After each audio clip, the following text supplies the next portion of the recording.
From the Kiss 92.5 studios in Toronto, Canada. Are you ready? Ladies and gentlemen, This is Roz and Mocha. it's Roz and Mocha. What's going on? Hey guys, this is Bruno Mars. This is Selena Gomez. The Chainsmokers. Lady Gaga. Calvin Harris. Celestia Cara. This is Ed Sheeran. You're listening to my boys Roz and Mocha. Roz and Mocha. My boys Roz and Mocha. The Roz and Mocha Show. Between Roz and Mocha, who is your favorite? Mocha. You guys are so funny, man. Congratulations, Lisa! Wow! You just won $1,000. It's amazing. Y'all just made my entire morning. Keep it up. You guys are awesome, man. This is the Roz and Mocha Show podcast. Oh, my God. So I went to the grocery store, and I had a few too many things. So I normally leave the cart inside, and then I grab my bags and I walk to the truck, right? Okay. But I had to take the cart because I had to buy toilet paper and paper towels. And apparently now paper towels only come in packs of 25. What? Right? You can't buy a 2-pack in the grocery store anymore. Really? Like it's 4 and above, right? Oh. I'm either bringing home like 12 square feet of paper towels or 4 is the least I can get. So I have the toilet paper and the paper towels on the top of the cart. You got the big pack of paper. I do. So I get the Like you're hoarding, like last year. I know. It's so shameful to buy You're paper that towels guy. now. Yes. If somebody else is in the aisle, I won't even put them in my cart. I wait till the aisle's empty. Yeah. And then I go to self-checkout. Do you leave the aisle and then you go back? Yes. Oh, Because when you can only buy, like if you could buy a roll of 2, I would just put that in my cart, right? Sure. But when you go to the grocery store now, it's 4 or 12, right? And so there's no way to not look like you're hoarding paper towels. big time. Hey, right. I'm not that You're guy. one of those. It's like, bro, it's been a year. Yes. Also, when you go to the grocery store and 2 things in the cart that are the most visible are like paper towels and all the toilet paper. When you have to do paper towels and toilet paper on the same day, people look at you like you're dirty. Yeah. Right? What is the state of your ass and what is the state of your kitchen? Right? They assume that like you're living in absolute filth when you have to buy both. Because if you run out of one, you can always use the other. Sure. But what's going on at my house where I need both now? Right? Like, what have I not cleaned in the past called poor 24 planning. hours? Thank you. So I get the cart and I fill the cart and I bring it out and I put it behind my truck and I walk around the truck to open the door. Yeah. And the wind catches because now this giant bag of paper towels is now a sail on the top of my grocery cart. So the wind catches it and this thing starts whipping through the parking lot at like 10 kilometers an hour. Yeah. I don't run that fast. I can tell. Okay, so it goes through the parking lot. It passes 12 cars as Didn't I'm even hit running one? as I'm running after it. Okay, through a stop sign. No. Okay, through a stop sign as my door is open on the truck, and now the door is like swinging. And when I get back to the truck, I finally catch my cart and I go back. And when I am back at the truck, my door is being like whipped back and forth by the wind, where it is missing the car beside me by, I'm going to say, 2 millimeters. Really? The car beside me was one of those $250,000 Mercedes G-Wagon things, or whatever the hell they're called. You know what I Yeah. mean? Those cars? That's what was parked beside me. Okay? That my 2010 almost destroyed because I can't buy a 2-pack of paper towels. You need to get your life in order, bro. The Roz and Mocha Show Podcast. So the question once again becomes, did Wendy Williams fart on TV? But not only that, but the question from yesterday's show was, did Wendy Williams simultaneously burp and fart on television? The double. So, yeah, here, I'll let you decide. Here's the clip. We'll play it for everybody, and then we can come back and discuss. Okay. It's a matter of time. She's not lonely. I apologize. Hold on a second. Hold on. It's not lonely. It's not lonely. It's not lonely. Okay. She did apologize, though, right? Yeah, like that's immediately. the thing. She apologized, but was it a perfect combo of burp fart on live television? I think it was a burp. I think it was just a burp. You think it was like just a burp? I think she like burped and went like burp and then Okay, let me hear like it it again. was just another noise from her throat Okay. after she realized immediately that she burped. I don't think it was a fart follow up. Okay. It's a matter of time. She's not lonely. I apologize. I don't know, Yeah, man. no. To me, it sounds like she burped. She went burp, and then she was like, Just like the last time, though, Wendy Williams also cocked her leg a little bit, right? Like, oh, did she? So, because the last time, if you remember, we've had this discussion whether Wendy Williams farted on her show. Yeah. She was sitting in a position that somebody normally would when they have to fart. Okay. But you can't even do that locker room thing. That cop wasn't playing that.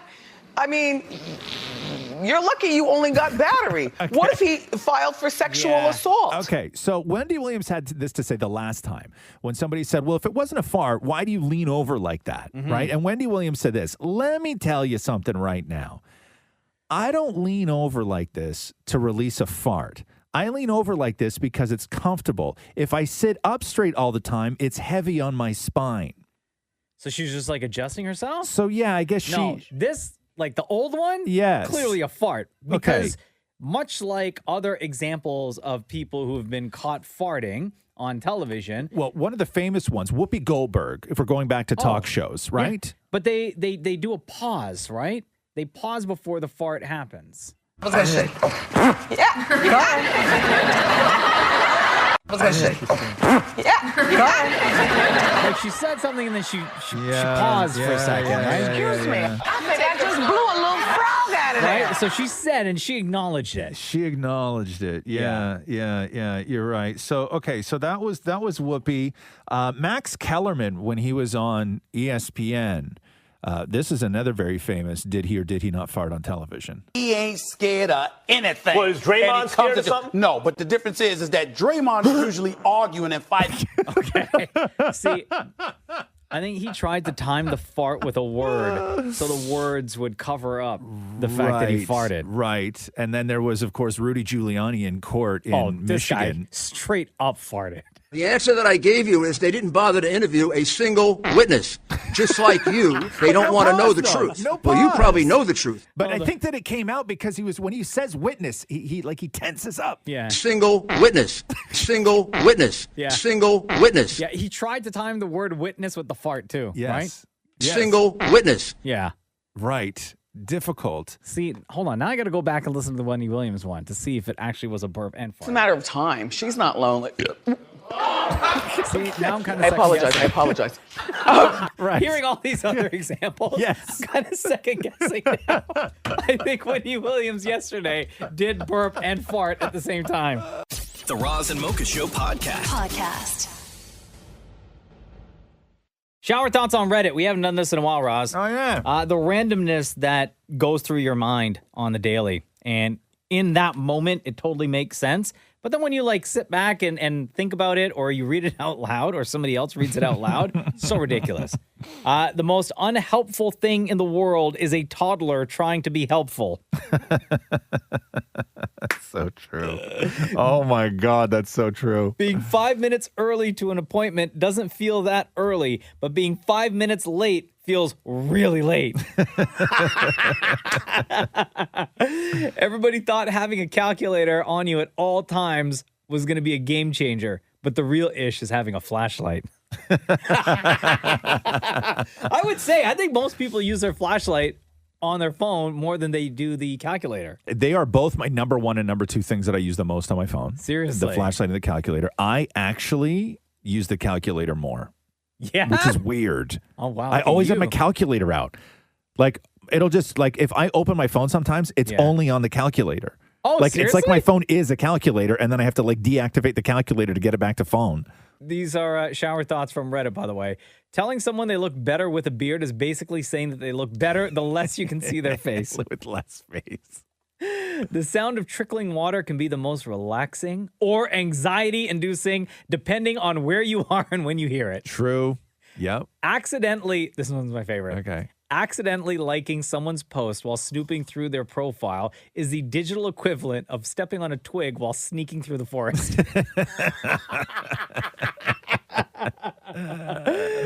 The most frequent lie we tell is, I don't need to write that down. I'll remember it. Oh, God, tell me that.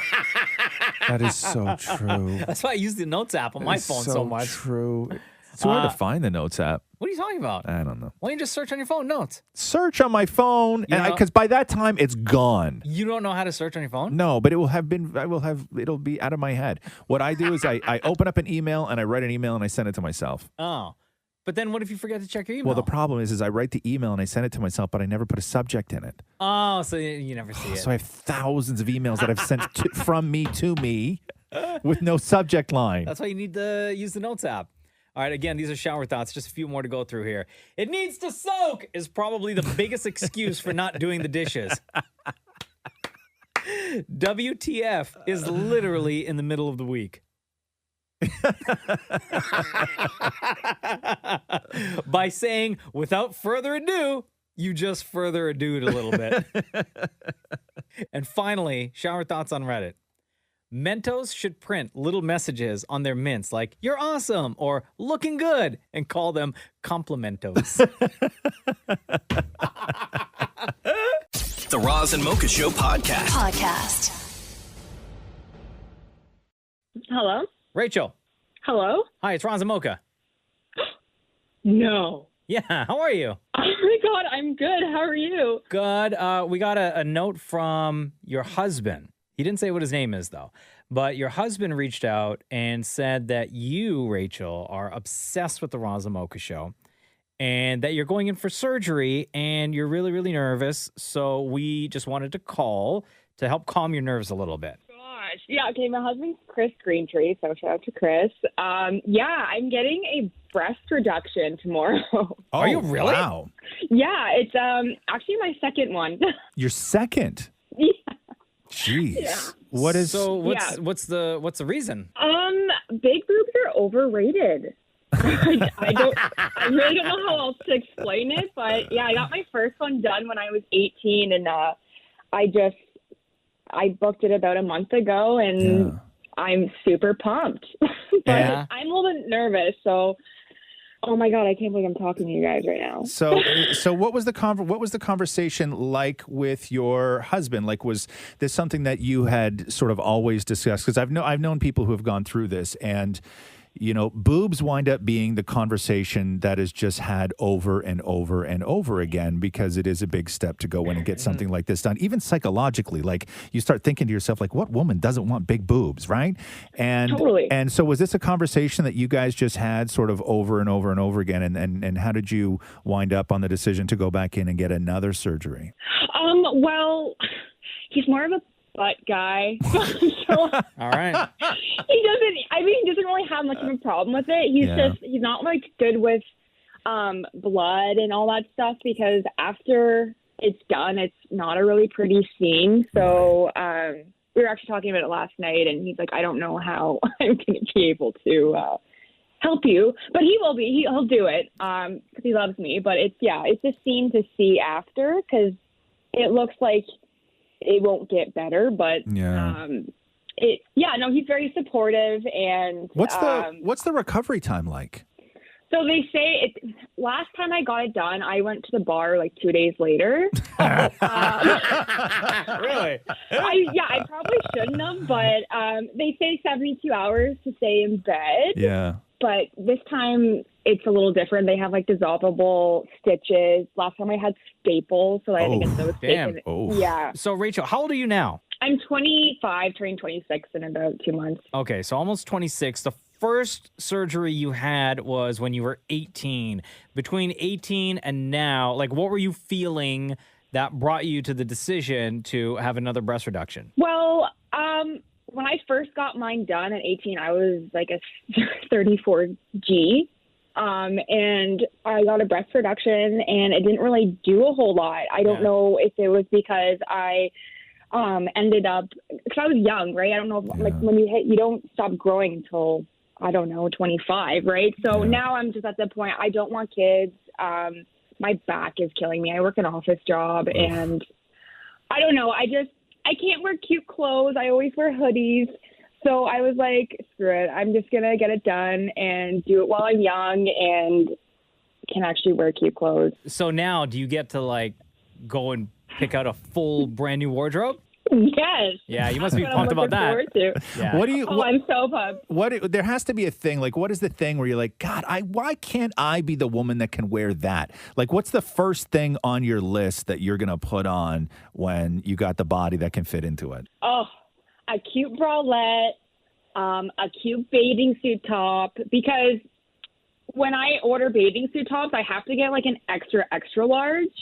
And all these cute bathing suits are like a matching set, so I can't get an extra, extra large for a bathing suit set because it won't fit the bottom. So Right. I was talking to my friends about this, but yeah, cute little tops, cute bathing suits. I'm super pumped. I'm doing it at the right time, so I'll be all healed up for summer, and it'll be a hot girl summer. Nice. This is this is fantastic. So the last time you had the breast reduction, 2 days later, you were out at the bar celebrating. Yeah, I went to the corral. After you get this breast reduction, what are you going to do to celebrate? Oh, God. I don't know. What is there to do? Yeah, I guess. Like, you can't go anywhere, right? It's still in No, lockdown. I can't go anywhere, but maybe my husband and my roommates will just have a little post-boob job party. I don't know. Well, Rachel, it sounds like you're in great spirits. You don't sound as nervous as your husband was making it out to be. But we appreciate your time that you share with us on the Roz and Mocha Show. And all the best with the surgery. Oh, my gosh. Thank you guys so much. Are you going to ask me the question? Before we let you go, Rachel, between Roz and Mocha, who's your favorite? Hands down, my boy Roz. Oh, look at that. I was not expecting that anyway, by the way. Like, zero chance was I expecting Wait, is this that. a troll job? Do you have like a troll job type answer? No, not at all. I love Mocha. I love his energy. I can definitely vibe with that. But Roz's bluntness, I can relate a lot to. So I respect. Yeah, I got that big boob energy. Yeah, I guess. I was just gonna say, is it because I also have huge boobs? Listen, man. Okay, we've all struggled during COVID. All right. Thanks, Rachel. Love you lots. Love you guys. The Roz and Mocha Show podcast. How are you, Michelle? Welcome to the Roz and Mocha Show. I'm awesome, and thank you so much for taking my call. I just wanted to say I saw your new commercial today. Totally amazing. At first, when I saw it with the white jackets, the white outfits, I wasn't sure what you were going to promote.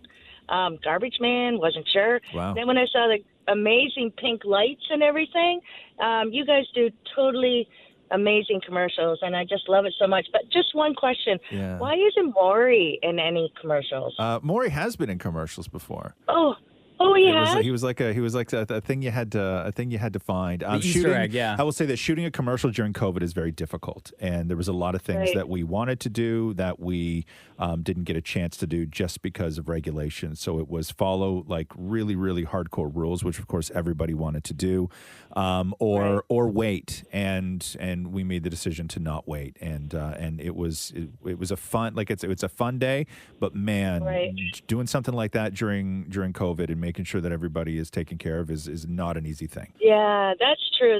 But I guess he makes up for it when he's on Instagram doing his stuff with his husband. That's so it's pretty funny too. That's true. Yeah. Awesome. Well, can you ask me who my favorite is? Well, I was going to say, Michelle, I was going to ask you some other questions, but it sounds like you just want to get straight to the business, which is totally fine. Michelle, between Roz and Mocha, who is your favorite? Well, I tell you one thing. It has to be Ross because he's the Actonite, and I live just near Acton. Went to Acton forever, my dentist, whatever. But I can't find his street with his name on it. Okay. So if you know where the Tim Hortons is? Yep. Okay, it's the alley right behind the Tim Hortons. Okay. It's Roz Weston Lane. Yeah, there's an alley. Like the reason why you don't know is because, unfortunately, the town, I think, has not forgotten about the lane. Yes. But they just haven't been the best at upkeeping the look of it. Much like myself, they've let it go a bit. Your hair's a little long. I'm not sure about that, but you're still rocking it, I must Listen, say. it's difficult to do things during COVID. You can't go anywhere and get a haircut, Michelle. Come on now. Let me explain something. Let me explain something to you, okay? Everything that we do in this room, we tape, okay? And then I leave this room and I go and do Entertainment Tonight Canada. Which I watch you all the time on that, too. I love you for that. Do you know what happens to me if I show up one day with a brand new haircut during a time when I can't get a brand new haircut? You'd be in a lot of trouble. I get murdered. No, I don't get fired. Believe me, I'm sure they would love me if I cut my hair. But I would get murdered on social media, okay? And I don't want to deal with you think you're better than I don't want to deal with that. I'm fine with long hair.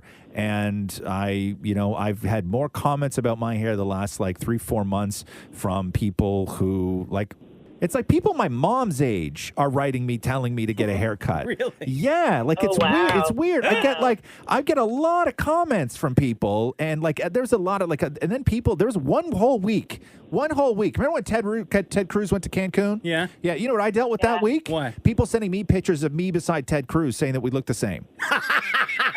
Oh no! Okay, I dealt with that for an entire week. I had Ted Cruz up my ass, right? And I'm like, no. At least, you are Michelle's favorite. Thank you. Yes. If you do want to look for Roz Weston Lane in Roz's hometown of Acton, near to where you live, Michelle. So he's mentioned it's right behind the Tim Hortons. Look for the Tim Hortons and the beer store. It's the alley that connects the two of them. Okay. Okay, well, definitely look for it, and maybe I don't know. Is there a Mayor Milton that I in Acton I can go talk to, and maybe they can put some I don't know, sparklers or something beside your name. Yo, Mayor Rick Bonet. Yeah. We've talked to him multiple times. We talked to him in the winter because nobody was plowing the alley. No. We talked to him, I believe, but even before that, in the fall or in the summertime, because they weren't mowing the lawn or picking up the trash. Yes. So good luck if you want to call the mayor's office and let him know, to clean the place up. You're more than welcome to. But because we try. Well, I will also too, because that's where I pay my taxes too. So Okay. I want them to do something. Okay, we'll get Maury on it, because I know that the mayor probably won't take my call, but I know he takes Maury's, which is weird. Thanks, Michelle. Love you lots. I love you guys too. Thank you so much for taking my call. Take care. The Roz and Mocha Show podcast. Roz and Mocha's DM Deep Dive. Things get weird in 3, 2, 1. All right, ladies and gentlemen, Deepa Prashad is here. Hello, Deepa. Hello. So our DMs are always open, and what Deepa's done is she's now in charge of all of our DMs. And so if you send us a DM, she's going to get it. She'll bring it in here, and we'll try and get through as many of our DMs as we can every day on the show. So what do you got today, Deepa? Okay, so Christy Marie is losing sleep over you in specific, Roz. Okay. So I have an important question that is making it difficult for me to sleep. I know that we are in the middle of a pandemic, but I need to know, what are Roz's ultimate hair goals? Oh, stop it. This is what people want to know? This is what winds up in our DMs? This is what they lose sleep over. Okay, but I don't understand what a hair goal is. My ultimate hair goal is to not lose it. I guess that's a hair goal, but do you want it long and luscious? Do you want to go a short Don't do that with your hands when you say long and luscious. It's just for emphasis. Because we're talking about my hair. Yeah. No, I've had hair longer than yours, Deepa. What? Yes, longer than yours. Same style too. Are you serious? Sort of all one length, a little couple long layers. But my hair was much longer than yours when I was younger. Do you have photos? Stop it. Listen, okay? That's not in the DMs. You're not allowed to ask things that aren't in the DMs. But sorry. Okay. The second part of it Stop was it. You have what is the photos. longest and are there photos? No, my only hair goal is this, which has been the sort of look that I've had pretty much my entire adult life, is I never want to look like I have come from getting a haircut within the last 2 weeks. So everybody who's ever cut my hair, and I've been going to the same woman named Catherine for years who's been cutting my hair, and it's never perfect, but it's always that way, done sort of deliberately, where it is never it never looks done. And I don't wash my hair. I don't know if you know this, Deepa. What do you mean? But I rarely wash my hair. Yeah, you can tell. I shampooed my hair for the... Sorry. Okay. Does my hair look dirty right now? Honestly? It looks great. It looks what? It looks black. It looks what? Did you say gray? Black. Okay, next question. Stop. I don't even trust you in the DMs anymore. What else you got? Next question. Enough about that. Enough about my hair. Next question is, I have a recommendation for Dammit Maury. Okay. Can he wrap a child's book? A child's what? Book. Like wrap it, like gift wrap it, or wrap it as in like I think like to a beat. It's like rap. Like what? Like Mary had a little lamb, and then continue with that.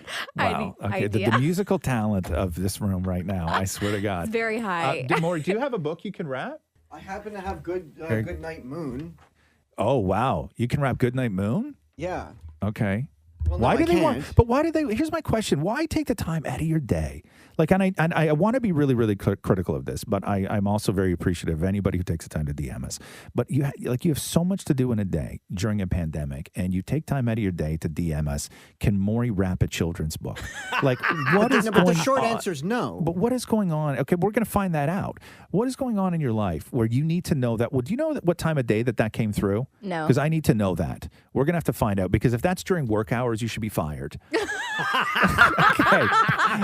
Anyway. That's a little extreme. Stop it. But Okay. So, Maury, what do you have there? But can I add words? No. No. Because that would make it better. No, it's doesn't it already rhyme? Yeah. No, it doesn't. has- No, it does not. The But book I was already going to has be words. like, Good Night Moon. Don't you want a spoon? Like I could No, make it my don't own. make- no, don't make it up. No. It's got to be the children's book. Yeah. Like Why as did you, is? so you As did you is. find a children's book that doesn't naturally rhyme for No, this? I found what I had. Like I Oh. went with what I had. I found what I had. So you own children's books. Don't we Okay. all? Why? Yes. Oh, Deepa, you got a lot to learn. Yeah. So like, Is that the beginning of the book? Yeah. no, that's like how you How get did into it? it. How did it start again? In the great green room, there was a telephone and a red balloon. Hey, and a picture of the cow jumping on the moon. Hey, good night moon. That's not too bad. Can I just say? First of all, yeah, not bad. We need to find a new word for that.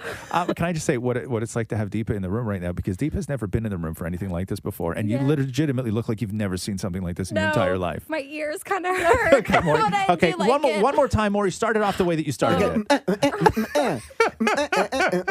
Good night moon. Good night moon. Good night cow jumping over the moon. Good night light. Good night bears. Good night chairs. Good night kisses. It's just like over, and it's just like that's why it's better if I add to it. Good night moon. Don't you want a spoon? Oh, look at me. You're so swoon. Okay, I feel like you put like almost not enough work into this. You know Well, I put enough effort that is required. how does it start off again, Maury? Okay. And Deepa, the question again was what? Can Dammit Maury rap a children's book? And the answer to that question, Maury, is Not so bad. Not so bad. Not There we so go. bad. Deepa, thank you so much. Again, our DMs are always open. Deepa is in charge of our DMs now. We couldn't be happier to have you be in charge of that for the show. And we'll talk to you next time. Again, DM us anywhere. Anywhere you want to DM us, they're always open. The Roz and Mocha Show podcast. Roz and Mocha's Fix My Life. What advice can you guys give me? Okay, so my question is, Got a problem you can't fix? Roz and Mocha got you. Alexandra, welcome to the Roz and Mocha Show. How are you? hi, good, how are you? We're doing good. So, what's going on with you? What do you need help with? I have a tenant who lives like a slob, and I've talked to her twice. I don't know what to do. Oof. Yeah, see where it says, Roz and Mocha Fix My Life. Your tenant has been there for 6 months and is a slob. She hasn't picked up her dog's poop since October. That's very specific that you know that. And usually locks the dog in her room for over 24 hours at a time. One time she tried to clean up a spill on the carpet by putting rice down on it to soak up the water. The real problem is that we get along, so I feel really guilty kicking her out. What should I do? The 2 times, Alexandra, that you spoke to this person, what did you say and what was their response? One time I asked her to pick up her dog poo at least once a week, and she's like, oh, but it's just so cold out. Okay. Okay. And then the second time? The second time I said, why did you put rice down and then use my vacuum cleaner to pick it up? And she's like, well, I thought it would soak up the water like it does for my phone. Okay. So you didn't actually have conversations with her about maintaining and like cleaning up and being tidy. You just said, like, asked her questions. Like the first time, yes, you asked her to pick up the dog poop and she said it was too cold and then nothing happened. The second time was just like, why did you use rice? It wasn't a specific you've been living here for 6 months, or how much ever time had passed during those 2 times that you talked.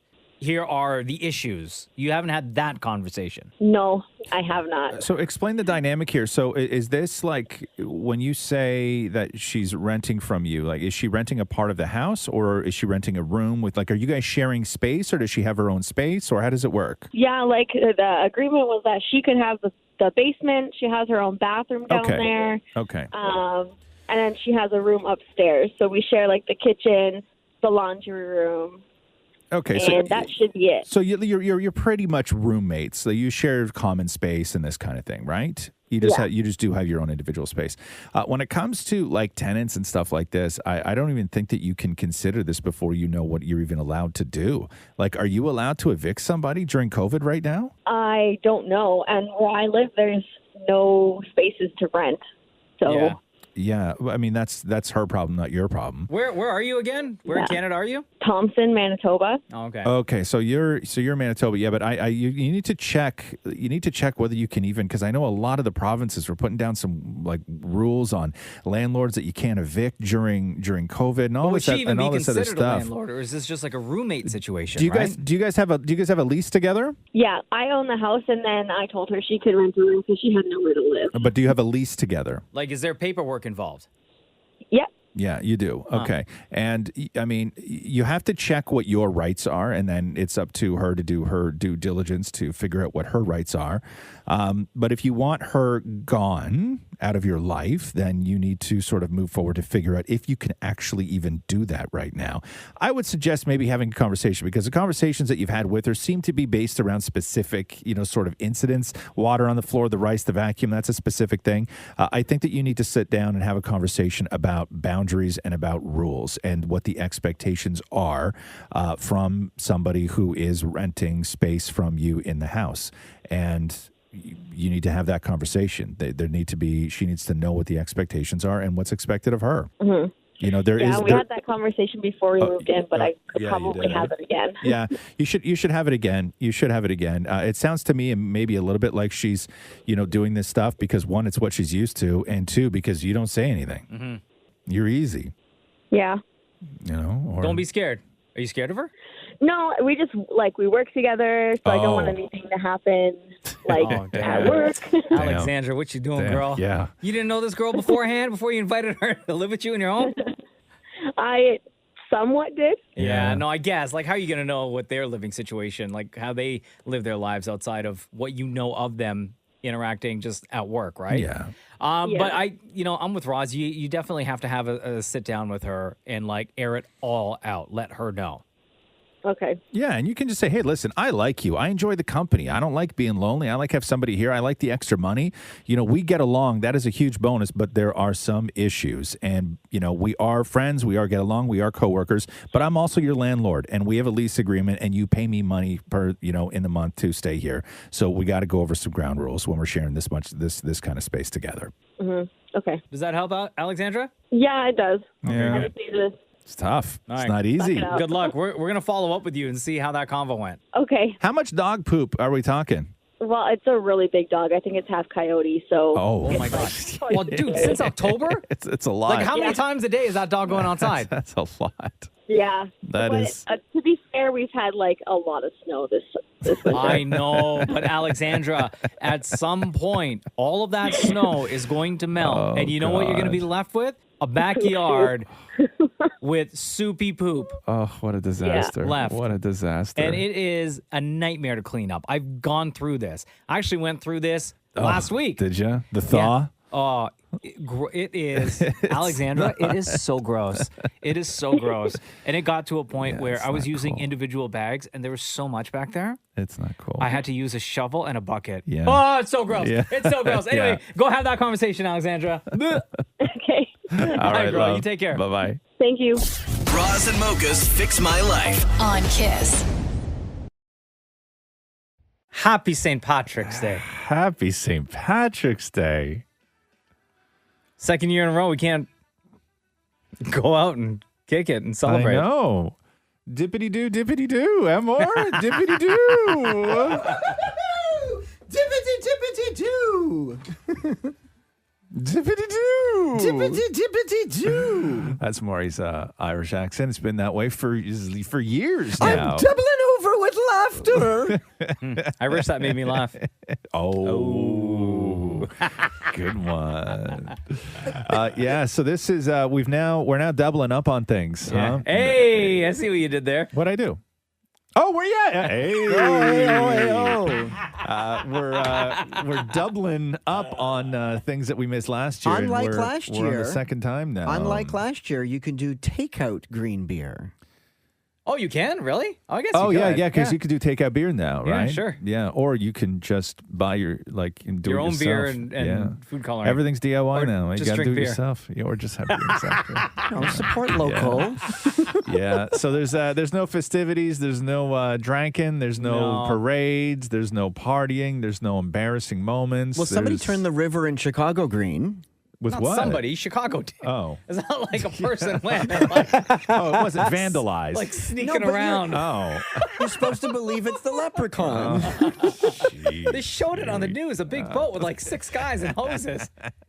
During the day. Divert your eyes. Oh, for God's sake. But this is it.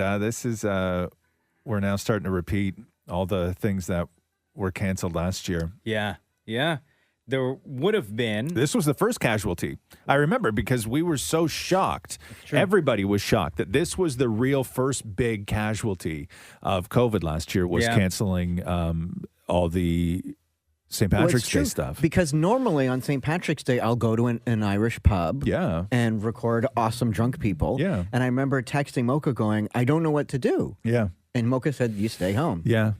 This was the first casualty. This was COVID's first casualty. It's also the last time Mocha wrote me back on text. What are you talking about? He's such a liar. No, I'm doubling over with laughter. Why are you lying so much? Even on St. Patrick's Day. The one day you're not supposed to lie. I'm so clover. What does that mean? Like instead of clever, I'm Oh, clever. jeez. You shouldn't have to explain a joke right after. Like right after. Like This is the Roz and Mocha Show podcast. Happy St. Patrick's Day. Rosin, Mocha McFrap. Dan Morey decided to make some cold calls across the country. Or sorry, not across the country, across Ireland for St. Patrick's Day. across a country. Obviously, year number 2 now where St. Patrick's Day has been canceled everywhere. Jeez, The man. traditional celebrations, all the parades, all that, right? And every Can't year do we, it. and every year we check in with the Irish, right? It's Yeah. fun. They're always loaded this time of day, and some of them are already sleeping it off. It's great. So Dan Moore checking in with those in Ireland to celebrate St. Patrick's Day and, tell us some jokes and maybe get some jokes or limericks back from them. Hello. Hi, how are you? I'm very well. Who's this? Well, it's Dammit Maury from the world-famous Roz and Mocha Show calling to wish you a happy St. Patrick's Day. Well, thank you very much. Okay, first off, can I speak in my leprechaun voice, or is that racist to Dublin people? Excuse me. That's racist, yeah. The leprechauns get very upset by that. Do you want to hear it? After he told you it was racist. Oh, go ahead. Okay. Still asking. Dippity dippity doo, top of the morning to you. No, not good, I'm afraid. No. Okay, I've got a joke for you. Are you ready? Go ahead, yeah. Zippity dippity doo. Why do people wear shamrocks on St. Patrick's Day? Okay, go ahead, tell me. Zippity dippity doo. Because real rocks are too heavy. Oh, God. It's Dammit Maury from the Roz and Mocha Show calling to wish you a happy St. Patrick's Day from Canada. Get lost. Oh. Do you, by chance, know a limerick you can tell us? I do. Do you want to do it in a leprechaun voice or no? Okay. There once was a mid-March day when people would gather and say, St. Patrick's Day here, let's wear green and give cheer, and they'd party the evening away. Yay! Hello. Hey, buddy, it's Dammit Maury from the Roz and Mocha Show calling to wish you a happy St. Patrick's Day. Oh, that's very nice of you. Normally on the radio, I'm like the funny guy, but since we're calling Dublin, why don't you tell us a bit of a joke? You know that we have these vaccines which people get to prevent them getting COVID-19. Yeah. Well, this chap went and got his vaccine, and he wasn't feeling too good afterwards, so he rang the doctors, And he said, my arm feels sore where I got the vaccine, and it's affected my vision. He said, I can't read the paper, I can't watch television. And the doctor says, well, maybe if you come back down and collected your glasses that you left here, it might be better. Hello? Oh, tippity doo. Yes, Queen. It's Dammit McMurray. Happy St. Patrick's Day. And to you and to all. Oh, are you already painted green with Guinness? Every day I paint myself green whilst drinking Guinness. Well, before you take another sip, I'm wondering if by chance you have a limerick that you can share with us Canadians. There was a young lady of Cork whose pa made a fortune in pork. He bought for his daughter a tutor who taught her to balance green peas on her fork.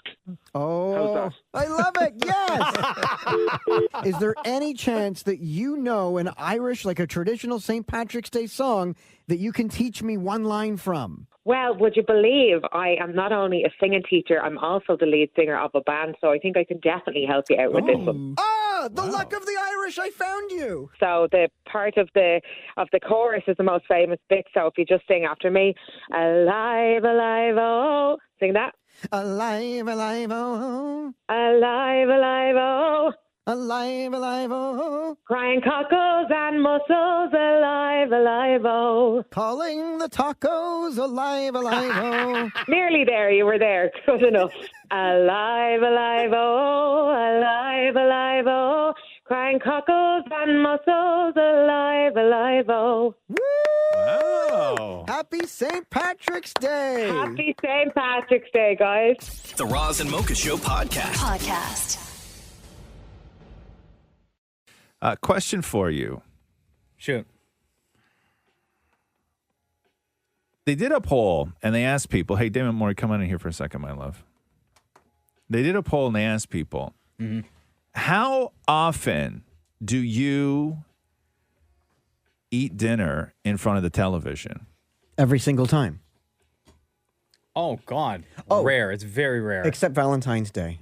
Except for Valentine's Day. Valentine's so you're Day. every day of the year except Valentine's Day. Because Valentine's Day, we put out the wine, the nice plates that don't have chips on them. Right. Not chips like potato chips. Like, yes. Very rare. Very rarely. Yeah. Like, I couldn't even tell you. Like, the only time recently, Jen and I, we found our favorite sushi spot near where we live. And we'll have sushi together on side tables in front of the TV. Okay. Other than that, we're at the table. Really? In the kitchen. Okay. So the most common answer when asked, how often are you watching television while you eat? Are you eating dinner in front of the television? The most common answer was every single day. Every day? Because that's why you watch. Every single day. Because what else are you supposed to do when you're eating dinner except watch TV? 35% of people I don't said know, that talk to your husband, bro. they always watch television during dinner. Another 17% said they do at least 4 to 6 times a week. Only 18% of people said that they never watch TV while eating dinner. Who are they? Exactly. Do you guys watch TV? I will rarely, I shouldn't say that. Me personally, because I sometimes won't eat with the girls. Yeah. Right? I'm just not hungry or I've just cooked everything. I'll sit with them at the table while they eat. And then oftentimes I'll eat later. And I'll get my food. And when it's about timing, right? The only way it works for me, I can't casually just bring food to the table. I have to know exactly what's happening. I have to know exactly what I'm watching. I will find what I'm going to watch before I actually finish my dinner. So I'm not futzing with the remotes and everything. I like that production of sitting down and having something to eat and watching something funny. You're prepared. Even when it's Valentine's Day and we're sitting at the dining room table having our romantic meal, the TV's on in the background. Oh, it is. See, our setup in our home is that where we sit, we have a kitchen island that we sit at, right? So the family room where the TV is way behind us. So we can't turn around and watch TV while we're You sit at the coffee table. Why don't you have a TV in your kitchen? Dude, have you seen your house? It's massive. I don't want to put a TV in my kitchen. Why? Why would I do that? I don't know. I don't want to watch TV. I want to Okay, well, family time. Okay, I get it. I have family time too, right? I don't want people to think I don't have family time. I got a lot of family time. I'm not like Maury. In our old house, we had the TV was on all the time, and our kitchen was set up where you could see into the family room, and we would just have it Like it was there, it was on. We weren't necessarily watching Yeah. anything. It was just on. But with our setup now, the TV is like way behind us. Why don't you sit on the floor in front of the coffee table? Yeah. Like a normal you person. You never do that? No. You never just bring the dish into the living room and just sit on the floor on the coffee table? And then have like the leg of the coffee table like in between your legs? No. You never do I that? don't know, man. Like I like having that time. Like, did you never grow up with TV trays? I Like was did the just gonna family ask. did the family never sit around and watch television where you had the No. you had a The rack foldy thing, you had a yeah. rack beside the couch No, right never. and Never and had they that. had folding TV trays in it is what they called them and then No. and My then the Nana still dad- has those. yeah and the dad would hand the TV tray to everybody right Never had and that. then you would sit on the couch and everybody would unfold their TV tray and it sat on the floor in front of and you risk food falling on my mother and father's carpet or on the couch? no it was a it was, was a a table. table. Everybody had their own table. And then at the end of the meal, you wiped it up with a rag, and then everybody folded their TV trays back up, and they went into the TV tray holder. No. Do you know what I never asked did my that. Nana No. for in her will? The TV trays. Yes. Can I have one? Yes. Thank you. The Roz and Mocha Show podcast. I know you're not a ketchup guy, so you won't really care too much about this. You know, I found out the other day we had ketchup in the house. Did you really? Yeah. Who brought it in? I don't know. It's been there for years. Oh. Yeah. I found it. It was in the back of But the. who brought it in? I don't know. I think I'm gonna say that realistically, I'm gonna say in 2018, we had people over, or it was Roxy had friends over, whatever, and I was probably making lunch for kids, and French fries or hamburgers were involved, and I was told to go buy a bottle of ketchup. Does it go bad? I Yeah, don't know. it does it does. really? Does Yeah. ketchup go bad? Oh, like yeah. like what You kind should of bad? Like I was mold gonna bad? Say yes, it does. Oh. You should check the expiry date on them. Really? No, but there's no expiry date on ketchup. It's best before. Yeah. So don't eat it after.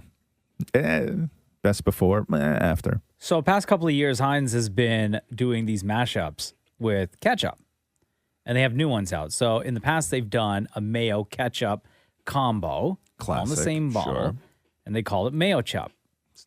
They've also done a honey and sriracha blend called Honey Racha. So they have 3 new ones that they dropped, and right now they're only available in Canada. Okay. So let me know what you think Why about is these. it that the things that are only available in Canada are always garbage? You know what I mean? Like the I cool know. things are like For once, the U.S. can't Well, say no, like, yeah. "Oh, Ketchup no chips. fair." No. Ketchup chips. Listen, and why do we want such ownership over ketchup? So here's what Heinz just released: Hanch, which is hot sauce and ranch. Stupid name.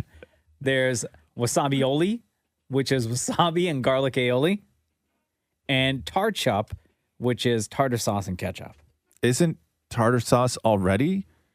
So that's my question. Like- Doesn't tartar sauce already have ketchup in it? I thought it did. Maybe it doesn't. Can I don't say? know. So are they Yeah. adding more? I have these 3 at home. You do? Oh, of course you do. The Hanch is amazing. Okay. And the tartar sauce one, so what they did, it's Hanch is amazing. I just can't. Okay, go the ahead. tartar sauce one, because there is ketchup and tartar sauce, but this way it tastes a little bit more like a mix. What's Hanch again? Hanch is the ranch and ketchup. No, right? No. Hanch is hot sauce and ranch. Yeah. Hot sauce. It's not that hot. So wait a second. But there's no ketchup in it? No. It's just hot sauce and ranch? Yes. That's Okay, hold on a second. Wait. What? Are What? all of these things mixed with ketchup? No, not everything. Oh. Just the tartar sauce and ketchup Just one. because the it's Heinz tarchup. doesn't mean it's ketchup. Oh, but I thought that's what this was. I thought this was like their sriracha ketchup or their whatever ketchup. No, not everything has ketchup in it.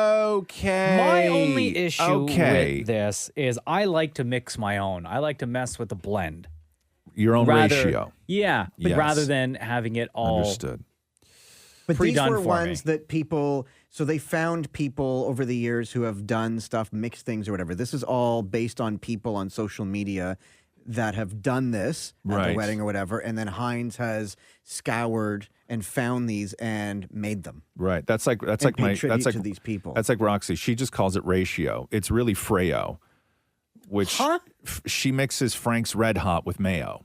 Oh, good combo. Right? Yeah, and that's that's real her good. that's her thing. And it Don't turns- say that too loud. Heinz is going to steal I that know, idea. right? I know. Yeah, that's like her. if these are that's her combos that thing. people have been doing for years. Yeah. Heinz just Okay, scooping so go in through and- them again. So what is it? French? So there's Hanch, Hanch. which is hot sauce and ranch, wasabioli, which is wasabi and garlic aioli. No good. Don't do that one. And tarchup, which is tartar sauce and ketchup. Yeah, I mean, I like a tartar sauce. I don't mind tartar sauce. Yeah. Every I now don't and know then, if I've every now and then, I go get fresh crab cakes Mhm. with a little tartar sauce on the side. You can put tartar sauce on other things other than fish. Like what? You can put it on a burger. No. Gross. No, it's no. Don't knock it till you No, try it. and stop it with the don't knock it till you try. That doesn't apply to everything. We've gone over this before. Yeah. Prime example, murder. Yeah. Heroin. Right? Like, you know what I mean? Do you want me to bring in the hand? Don't have to try it to know I don't like it. Maybe I would like it. I don't know. Just saying. You can't always say don't knock it till you try it. Okay.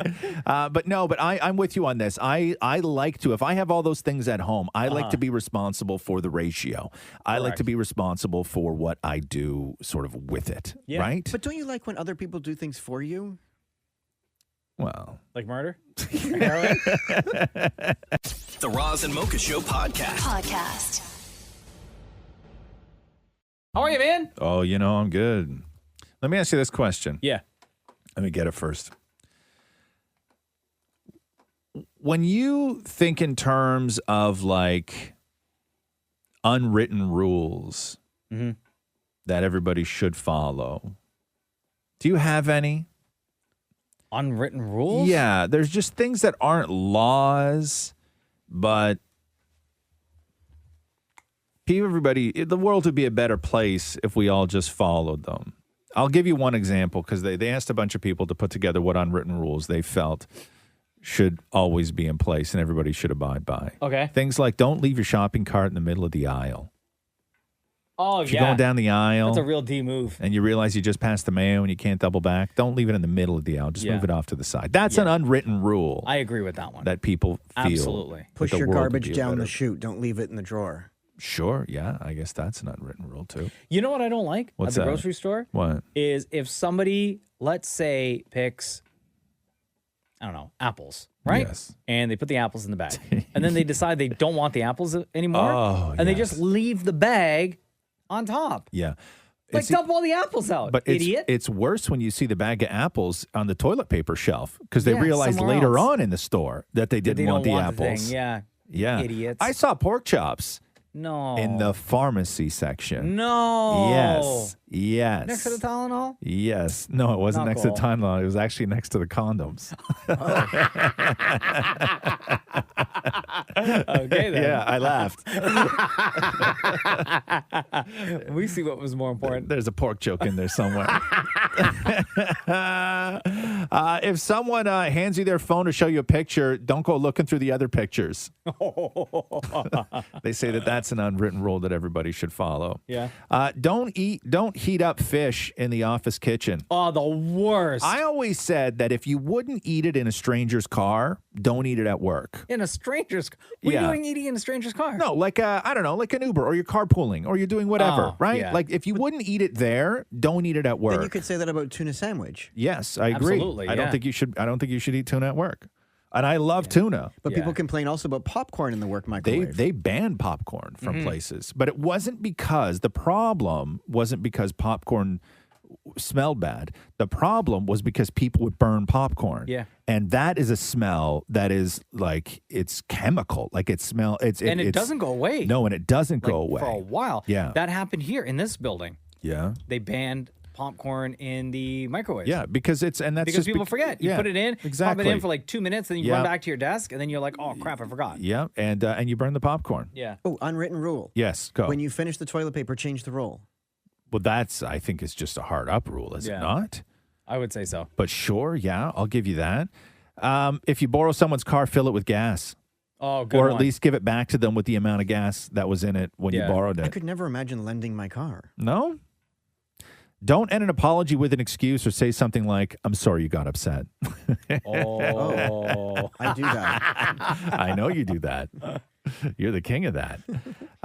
What about if you cancel on a friend? I really like this one, and I never really thought of it this way. Okay. But if you cancel on a friend, Yeah. it is your responsibility to reschedule.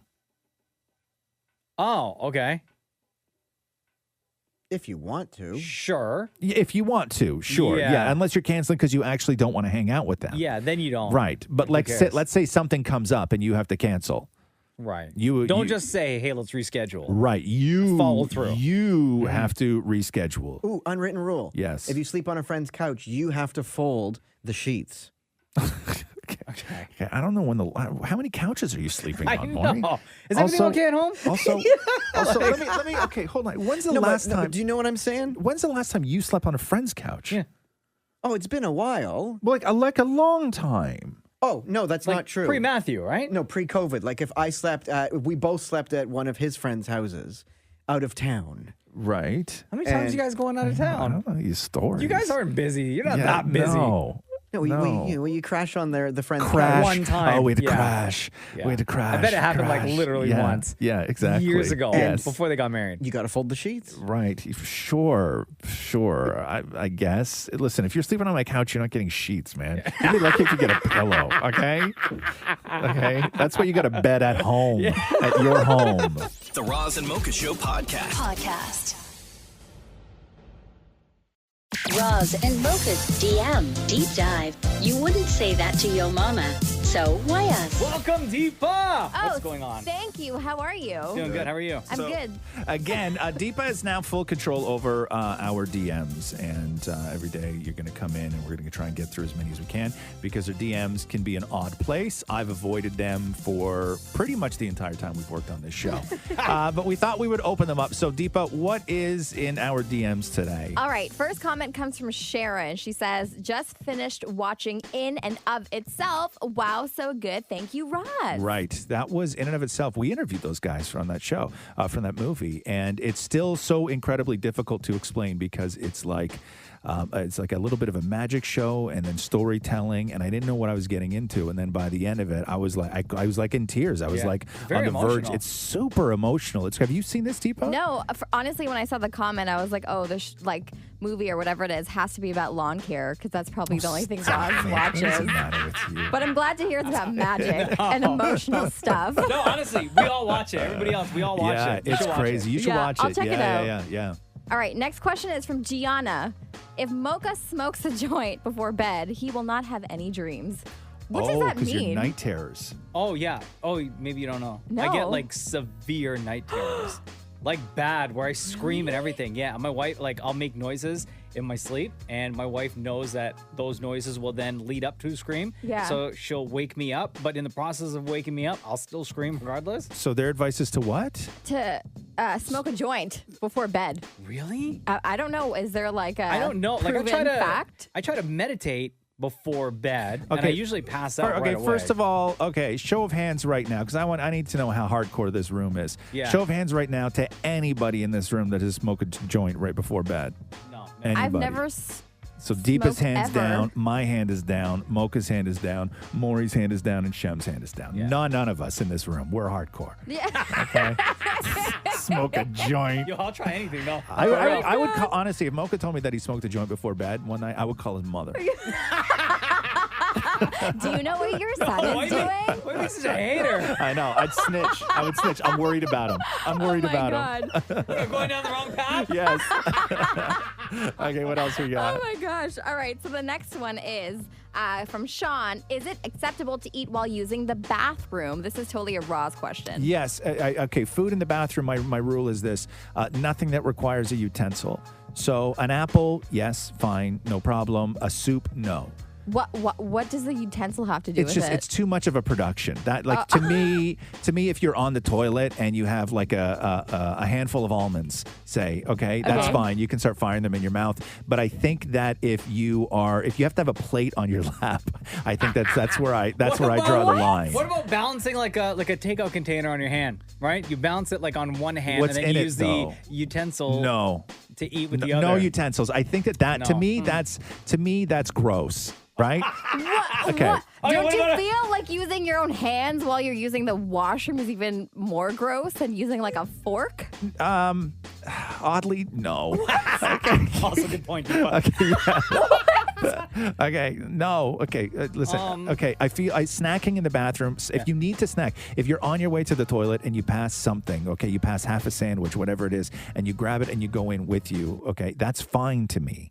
right? But Okay. what you can't do is you can't fill a bowl with cereal is not allowed. And then are you sitting on the toilet for the Yes. duration, even if you're finished, for the duration of what it is that you're eating? Like Yes, you finish it there that's in the bathroom? Thank you. That's the other thing about eating on the toilet is that you have to finish what you're eating before you finish taking care of. Don't eat in the bathroom. Or that. That's fine. Then why don't you just say that then?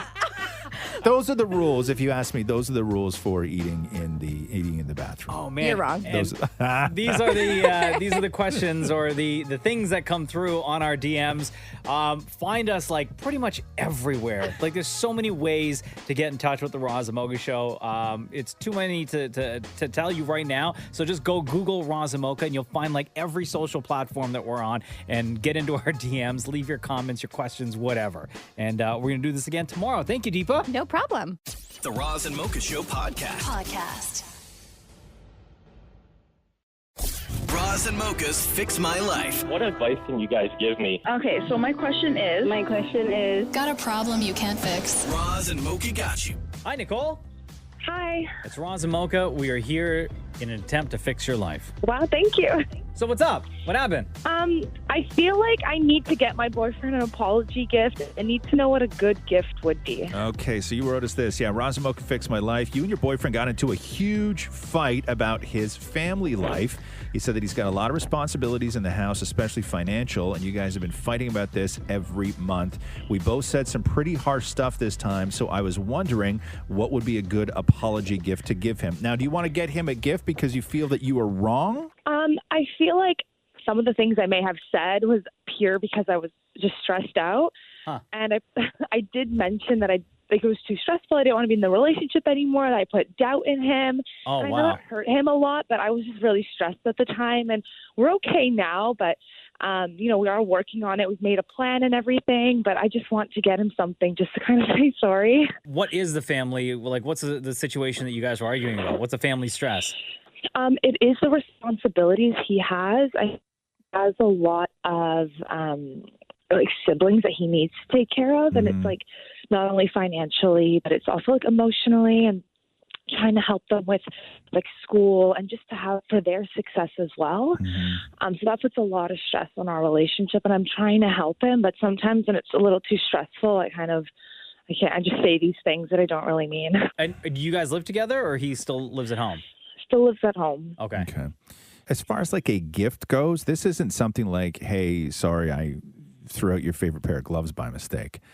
You know, this is, these are things that are repaired through dialogue and through conversation and through understanding and through openness and all of that stuff. So I'm assuming that you've exhausted all of that, right? Like you've sat down and you've cleared things up. Like this gift that you're looking to get him is not a substitute for what should be a conversation, correct? Oh, for sure. Yeah, we've had a long conversation and not even lasted about 2 days of us going on hours walks and talking about it. So we have figured out like a conversation about what to do with his family. So we're okay on that part. What does he enjoy? And it doesn't even have to be something that you guys enjoy together, but when he is stressed or when he is feeling overwhelmed, what does he gravitate towards? Usually, like chilling, watching a movie, having popcorn. Yeah, but is there a thing that he does? Like, does he have a thing? I mean, he does really love working out and like playing a truck game. What's playing a truck game? Like a simulator. Oh, okay, cool. Like I would work around things that he likes. I don't think that you have to try and get him into something new. I think that these types of gifts really fail when it's, hey, I thought you would really love this. You know, I think that when you're looking at this kind of gift, I think that it's got to be a home run and it's got to be personal and it's got to be something from the heart, but also something that you know that he gravitates to when he is feeling overwhelmed and stressed. Can I add, just as someone who's purchased a lot of apology gifts in the last 14 years? Go ahead. food is always the winner. Food? I used to buy Matthew work bags as an apology. His Work cupboards. bags? What does that mean? Like, like For a his bag to tools? carry all of your papers and stuff in. So now he's a closet full of work bags, but I've since gravitated towards food. Yeah, don't buy him something that is designed to keep him out of the house, like a work bag. Sorry, you're mad at me. See you later. Yeah. Why don't you order like one night? Why don't you guys just order like all of his favorite foods? That's a good idea. Yeah, I like that. Let him play his truck game. Like, I'd rearrange the furniture in the living room and just put one big old chair right in the middle of the living room and hook his game up and just be like, while you're doing this, I'm gonna go make all the popcorn and your favorite food, and then give this a couple of hours, and then we'll just curl up and watch a movie. I just want to say, I'm sorry, and I know I can't relieve all the stress of the terrible things I said and the way I said it. I just don't mean it. I was just stressed at the time. You don't have to apologize for saying it. I think that what goes a long way is to just say, God, I just don't mean that. Like I said it, I said it because I wanted to hurt you, because we were in a fight and I was feeling vulnerable and I just took it too far. And it's not like I have to think about what I said, because I don't have to think about what I said. I said it because I thought it was going to hurt you and we were in the middle of a fight. Yeah. And the reality is I just don't mean it. And then, Nicole, the very next day, what you can do is say to him, you said some pretty bad things to me. No, don't so my turn now. Where's my popcorn? Yeah, I want to play truck game too. Yeah. What's your login? Just perfect. That truck game looks awesome. Yeah, does that help, Nicole? That's awesome. Thank you so much. All right, bro. You take care. Thank you. Bye, guys. Roz and Mocha's Fix My Life. On Kiss. Roz and Mocha's DM Deep Dive. Things get weird in 3, 2, 1. Lots of comments, lots of weirdos out there. So Deepa is in charge of Deepa. Hello, how are you? I'm good. How are you? Good. Deepa's in charge of our DMs, curating everything for Roz and Mocha's DM Deep Dive. And every day you're going to come in, you're going to try and get through as many of our DMs as you can with us, correct? Okay, so what do you got? First comment comes from Mike. Hey, Roz, why don't you have your pants painted on? Or maybe it's that you just like to be squeezed down there. What?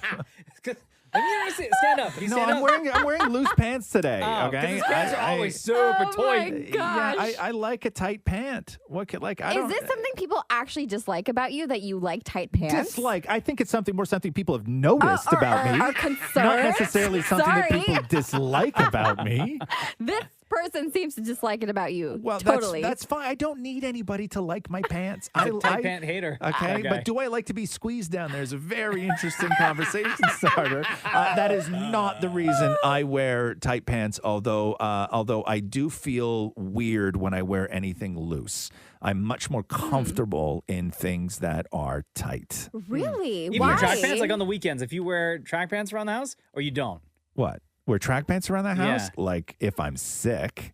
Oh, really? Yeah. So even like on a Saturday, you're wearing tight I'll put leather a pair of bands? jeans on. I'll put a pair of jeans on. Oh, okay. Yeah. Interesting. Super tight, though. Yeah, super tight. Yeah, most of the time, super tight. Drives Catherine crazy. Yeah. She can't relax if I'm wearing tight pants, which is weird. Okay, But what? What is it? Like, is it a confidence boost? Do you like the way your butt looks in tight pants? Like, what is it? It's not that deep, man. Okay, it's must just like be. no, it's not. It's what I feel comfortable in. Right? Everybody has a thing that they feel comfortable in. I do better work when everything is tight. Oh, God. Stop Okay. it. Next. Okay, the next comment is from Gabe. I would totally be that guy that uses a toothpick and puts it back. Okay. What? That's so weird and also gross. That's disgusting. Also, can we block people from our DMs or I no? don't think you can. can't. Damn it. Yeah. Okay, because Gabe would be first on my list. Okay, I know I do a lot of gross things, right? Everybody in this room has done a few gross things. That to me may be the worst. That's disgusting. That to me may be the worst. All right, so the last one is, this comes from an anonymous person. Roz, saw you and Catherine in Toronto Life, but Weston, you have a last name and a normal Anglo one at that. Maybe change it so you're just Roz, or pick something else like that's more exotic, like Smooth or something. Oh, stop. What? People have so many opinions. Why you gotta be so busy? Yeah. Okay, about my last name. Beeswax. Right? Can you And imagine? also, come on now, you can't. put up a comment like that, like slide into DMs like that, and then just say like you're anonymous. Like give your name. Yeah. Thank you. Right? What's exactly? What's your last name? Right. What? Yeah. Yeah, I know. That is a weird one. Yeah, I don't know. I've never, to be honest with you, I've never, like, who thinks about their last name? Like, do you have any feelings about your last name? I think my last name's fine. Yeah? Like, fine. It's fine. Right? Oh, are you disappointed in your last name? Do you wish you had another one? Maybe. So your last name is Prashad? My last name is Prashad.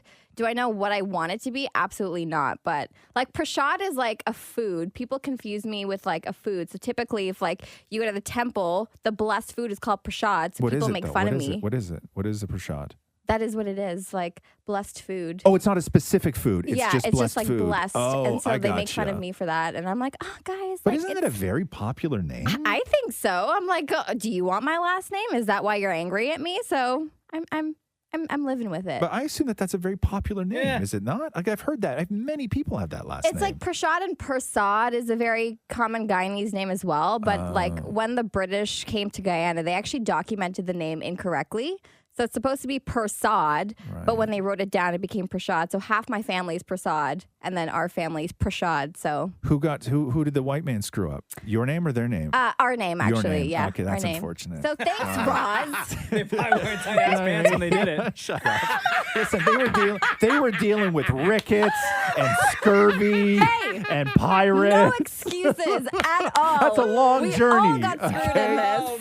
Probably not a lot of ink left in that well for that pen they were using. Our DMs are wide open. Go look for us. We are the Roz and Mocha Show, and we're going to do this every day, and we'll check in with you again tomorrow at Deepa. Thank you. No problem.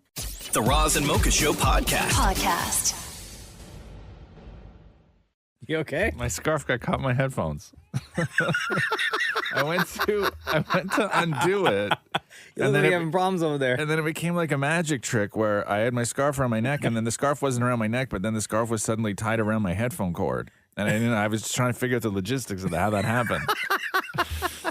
Yo, that time change messed you up, huh? Yeah, I don't know. I don't know how. I don't know how that. I didn't even think I touched it. But anyway, That's what she said. how's it going? Good. Good, I good. will say, though, Yes. the time change, just that 1 hour that we all lost, Yes. this has made it, for me at least, feel like the longest week ever. Really, huh? Yeah, Because I've been so out of it, so tired all week. Because the way that it works generally for people, and it's interesting that you say that it's messed up your whole week, is that when it comes to time changes, especially when traveling, right? Yeah. Like jet lag, it normally works like this, which is for every hour that you switch, it'll take a day to recover. Uh-huh. Meaning if you are coming from Vancouver and you're flying to Montreal, when you land, you're going to be messed up for 3 days. Yeah. Wait, but Israel's a 12-hour flight. Yeah, so you will not.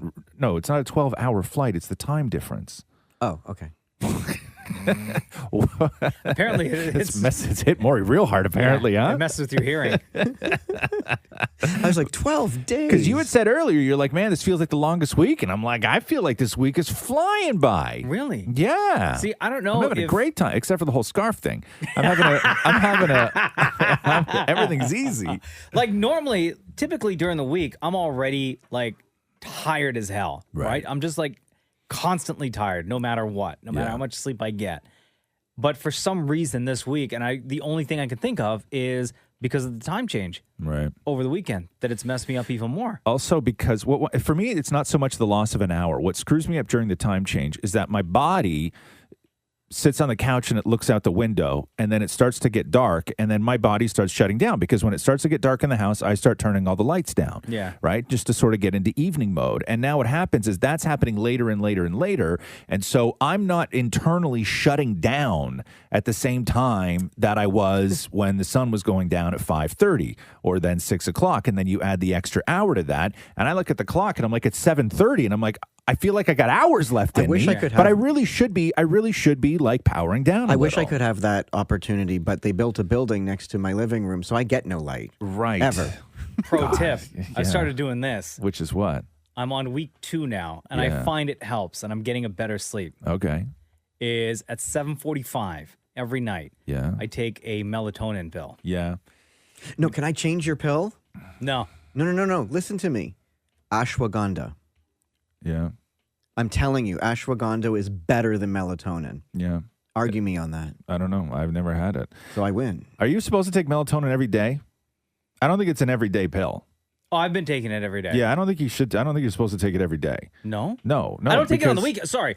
Every weekday. I don't take it on the weekend. Yeah, I but take it during the week because my sleep schedule during the week is way different from my sleep schedule on the weekend. Yeah, and I'm no expert. Like believe me, I'm no expert in melatonin or what, Maureen? Ashwagandha. Thank you. I don't even know what that is. I'm telling. I don't. I'm not I'm telling you. I'm not arguing. Option 3 is ortho sleep, but it smells like feet. Ortho sleep. It's a pill, right? But it's all organic-y stuff, right? But the actual pill smells awful. What's it smell like? Feet. Oh no, I'll stick to my melatonin. Yeah, but I don't know. You should check on that because I know melatonin works on levels, and you're eventually your melatonin levels gradually go down, and then that's why you can supplement with melatonin. Or ashwagandha. But I know people use it as a sleep aid constantly, but I don't know if that's the intended purpose of it. It's not designed to put you to bed every night.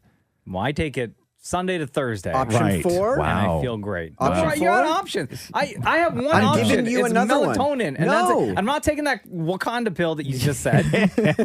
What's it called? Ashwagandha. Thank you. Or have a lemon balm tea. Right. Thank you. This is the Roz and Mocha Show podcast.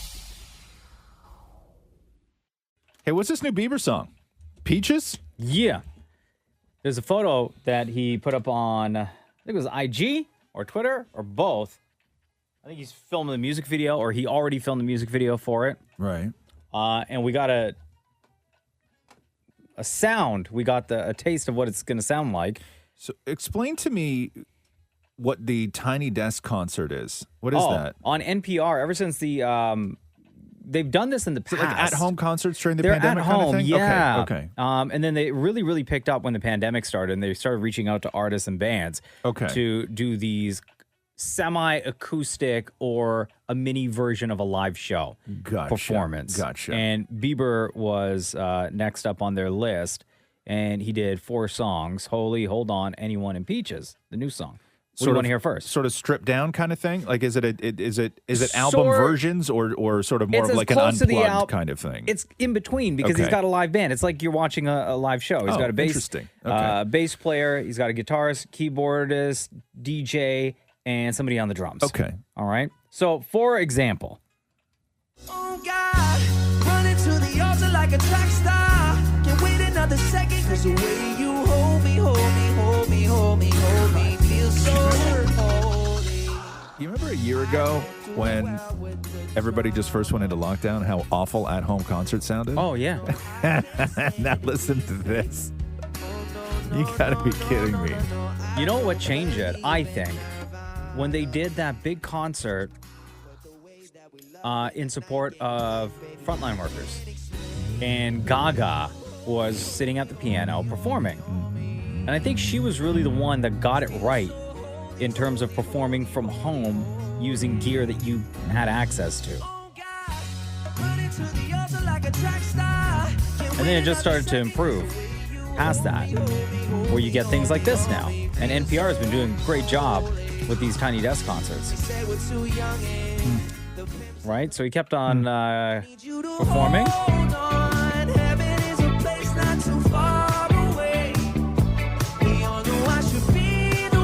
So he's got the live band, but there's also production there as well. So it's an in-between, right? Yeah.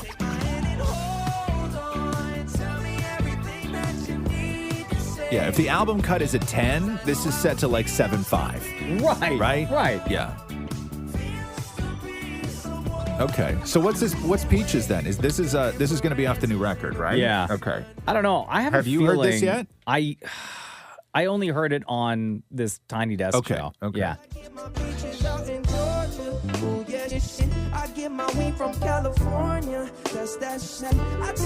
Oh yeah, he swears in this too. I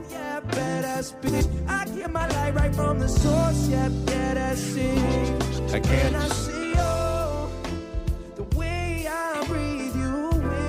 When they get into auto-tune and stuff like that, I can't actually tell if they're censored words or if that's just how he's supposed to sound.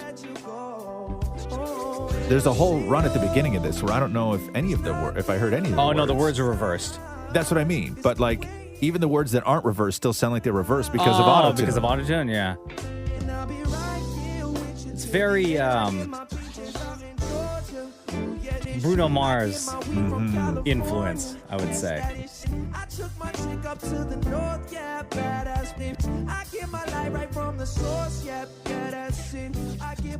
So that's a new song, Peaches. How weird is it that we live in a world where, like, this is now the second generation to get a song about peaches, as if we would even get one song about peaches. People love peaches. But this is now another song and where it's actually peaches. Yeah. Right? That's super weird. What's this one? Anyone. Oh, yeah. Oh, wow. Didn't even recognize it.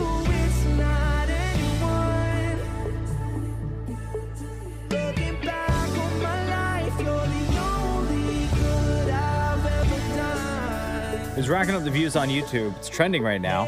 Has Bieber done a full swear song before like that, where you have to edit it that much? I don't think as much. I mean, he's said bad words in songs before. Yeah. I don't think in one song where he says like 3. Yeah. Yeah, it sounds great. Yeah. Excited, man. The new album drops at midnight. Cannot wait for it. We're going to be playing the hell out of it tomorrow. But there you go. Tiny Desk concert from Justin Bieber on NPR. The Roz and Mocha Show podcast. Hi, Lena. It's Roz and Mocha. Hi there. Okay, Roz, we're going to have a conversation that I know you're totally going to be into with Lena. Okay. Because she tweeted us, and this is what she said. So I was sleeping the other night, and a touch to my lips by something woke me up. Oh, stop it. When I opened my eyes, I saw a figure. It was dark. It had crazy eyes and a toothless smile. I gasped from fear. So, Lena. Yes. Nightmare, obviously, right? I don't even know if it was a nightmare. I was asleep, but it was a distinct feeling. And I thought it was my husband waking me up because it was time to get up and get the kids ready. But that was not it. He was asleep. It was like pitch black. It was really, really late at night, like maybe like 2, 3 o'clock in the morning. And it scared me. So Roz, our dream expert, okay, the one who loves talking about things like this, nightmares, dreams, night terrors. I think that you sound like a lovely woman, right? I just don't know. I don't know what to do with this. Like, I don't even know how to have a conversation about you having a dream about something touching your mouth. Like what? Like. But I don't think it was a dream. Like, don't you ever feel like something is staring at you? Like a monster broke into the room and tried to kiss me? Maybe not a monster, but like I mean, a spirit or a demon? I live like in a 40-something-year-old house. So, I live in a 100-something-year-old house. You know, I'm not one to believe these things, but you never know. I'm going to give you my mother's number. My mother is your sort of like your ghost talking partner through life. Okay? My mother still swears that we lived in a house where she told me, great parenting, by the way, she told me that somebody died horribly in one of the houses we lived in. Who tells a child that? Yeah. Okay. And then my mother, when I was at a very young age, would tell me that she would wake up in the middle of the night and the walls would be on fire. Oh my God. And then she would have to talk the ghost down off the ledge. No. And calm the ghost down. So my mother said that she would sit in bed and talk to the ghost to tell the ghost that everything was going to be okay, and then the walls would stop burning. Okay, so she would tell me this, like how was your sleep? And I'd be like, good. She's like, want to know what I did? And I was like, yeah. She's like, I had to tell the ghost to not burn the house down while my boys were sleeping. Okay, so my mother is your person through this in life. I cannot have these conversations about ghosts and dreams. For sure that my eyes were playing tricks on me because it was dark. That I get it. Okay. Listen, I'm a rational person. I believe in science. Are you though? Are you? You just said all that you said, and now you're saying you're a rational person? But I felt what I felt. You know what I mean? And it did scare me. So did you eat something different before you went to bed? Did you watch something that maybe still would have been lingering in your mind as you drifted off to sleep? No. I get medicated before I go to bed for my anxiety. So no, I was asleep. Okay, so hold on here. So you take medication and then fall asleep and are worried about the hallucinations. Well, I wouldn't put it that way. No. But I didn't just put it that way. You put it that way. No, I normally sleep because I sleep. I get tired. I have kids and, I have things. Isn't it funny that it's always the people who take the anxiety medication right before bed that have the demons visit them, which causes incredible anxiety? Before. Just saying, never happened before. There was no anxiety. I was just scared. Haven't you ever had like a dream and a feeling that, something like is watching over you when you're sleeping? They say that, I read an article just recently, actually, if you wake up between 2 and 3 in the morning, it's because something's staring at you. Where did you read that? I don't remember. Mm-hmm. In a dream. Mm-hmm. Nobody with anything to lose in this world wrote an article saying that if you wake up between 2 and 3 o'clock in the morning, it's because something's staring at you. Wow. Oh, my God, Lena, we love you so much. Thank you for listening to the Roz and Mocha Show. Before we let you go, between Roz and Mocha, Lena, who is your favorite? Mocha, you have a contagious laugh. I always smile whenever you laugh because it's just out of this world. And Roz is, the fun sucker. The what? The fun sucker. The fun sucker. Oh, I thought she said something else. I would have preferred the other thing. Just for the record, Lena, just for the record, you did say sucker with an S, right? Okay. Well, anyway, thanks. I'll continue on then. All right. You carry on. Thanks, Lena. Right. Love you lots. Thanks for calling me, guys. Bye. The Roz and Mocha Show podcast. Over the course of the pandemic, now that we're over a year into it, jeez, man, celebrities have been trying to find different avenues to still connect with their fans through social. And a lot of celebs started up podcasts. A lot of them started up YouTube channels. Mm-hmm. And in an effort to boost her own YouTube channel,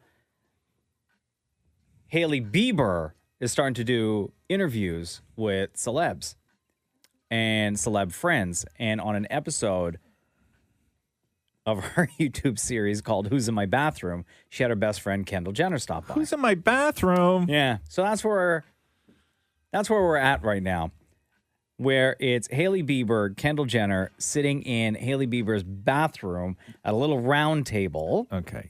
If your bathroom's big enough to put a table in it, it's like, it's a spa, right? Yes, Okay. absolutely. Oh, the bathroom, Okay. it looks like it could be beautiful, right? Right. Nobody's sitting From on the what toilet. they're showing.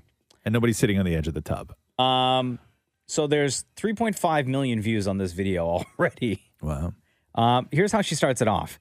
Because there is a hot plate on the table with a big pot that's on the table on the hot plate as well. Okay? And this is Hailey Bieber explaining it. This is Who's in My Bathroom, where I have special guests and we do quirky, weird, different fun activities. We could have gone the really typical route, makeup tutorial, skincare video, but instead, I wanted us to make mac and cheese in the bathroom. Okay. I'm all for this. You know me and food in the bathroom. Huge fan. Huge fan. Kendall Jenner has this question. As Hailey Bieber opens up the pot, right? Takes the lid off the pot. There's boiling water in there. And they're going to make mac and cheese. Okay. So Kendall Jenner then asks this. Here's our mac and cheese. Not sponsored. So I'm going to pour in the shells. Okay. You don't butter first? Butter the water? Yeah, isn't that what you're supposed to do? That's how I make rice. You add butter You first salt the water, but you do to the water while it's boiling. You might want to cut that out, you guys. I don't think you ever butter water. Yes, you do. Please read. Someone give me a rice packet. As if we just have a rice packet. Don't touch anything yet, because I'm scared of what you're going to do. Oh, for God's sake. 3.5 million views on this video. I'm interested, though. I'm interested in cooking in the bathroom. You know me in the bathroom and food. We've talked about this many times. As long as you don't need a utensil. No forks, knives, or spoons. But So- hand food is fine. Throughout the episode, throughout this series that she's doing, or the episode that she's doing with Kendall Jenner, they eventually make the mac and cheese and they sit there at the table and they eat, right? And then they start playing Never Have I Ever. Series of As questions. you do, yes. Right? And if you have done that thing, then you have to take a shot of tequila. And of course, they use the tequila that Kendall Jenner now owns. Okay. The 818 tequila. Listen to this. Never have I ever been pregnant. The question is, never have I ever been pregnant. Oh. Cheers. I can say. Oh, yeah, wait, no. Oh. We haven't. Breaking news. How about cheers? sorry. Okay, let's take that again. Okay, wait. So they cheers to never have I ever been pregnant, and they both got confused over the question, and they took a shot of tequila. Meaning, in regular rules, you took the shot of tequila because you have been pregnant. Right. But then they backtrack and be like, no. We didn't actually mean that. We never have been. Oh. So they have not been pregnant then? They have not. The Oh. next question on there is, never have I ever cheated on someone. Never. I have never. Like, where did the accent come out? I have They've never cheated. And I'll give you one last one. Never have I Maury's ever. in the other room drunk already. And the next one is never have I ever had a one-night stand. Pass the bottle, More. I have not. I have never had a one-night stand. I feel like every time I say it, I sound like I'm lying. It does sound like you're lying, but I know you're not lying. I so know. it's fine. I'm really not lying. I'm just drunk. I'm interested in this. Cheers, Mark. This is the Roz and Mocha Show podcast.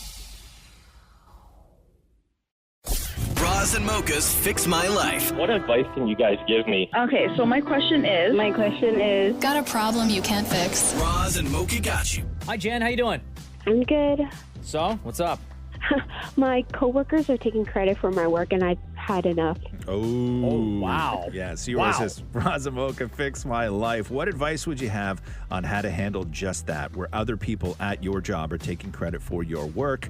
You said that you tend to stay silent because you're afraid to come off the wrong way. I always love your advice and perspective for other FMLs and would love to know what you guys think should happen here. So what kind of like credit are they taking for what work that you have done? Is this like a group project that you were working on together and they just didn't include you, or did you just straight up do something that they then said they did? Yeah, basically that. Like, I did the whole project by myself. And the funniest thing is they were actually away during that duration. And for some reason, it ended up that it was a project that the both of us did.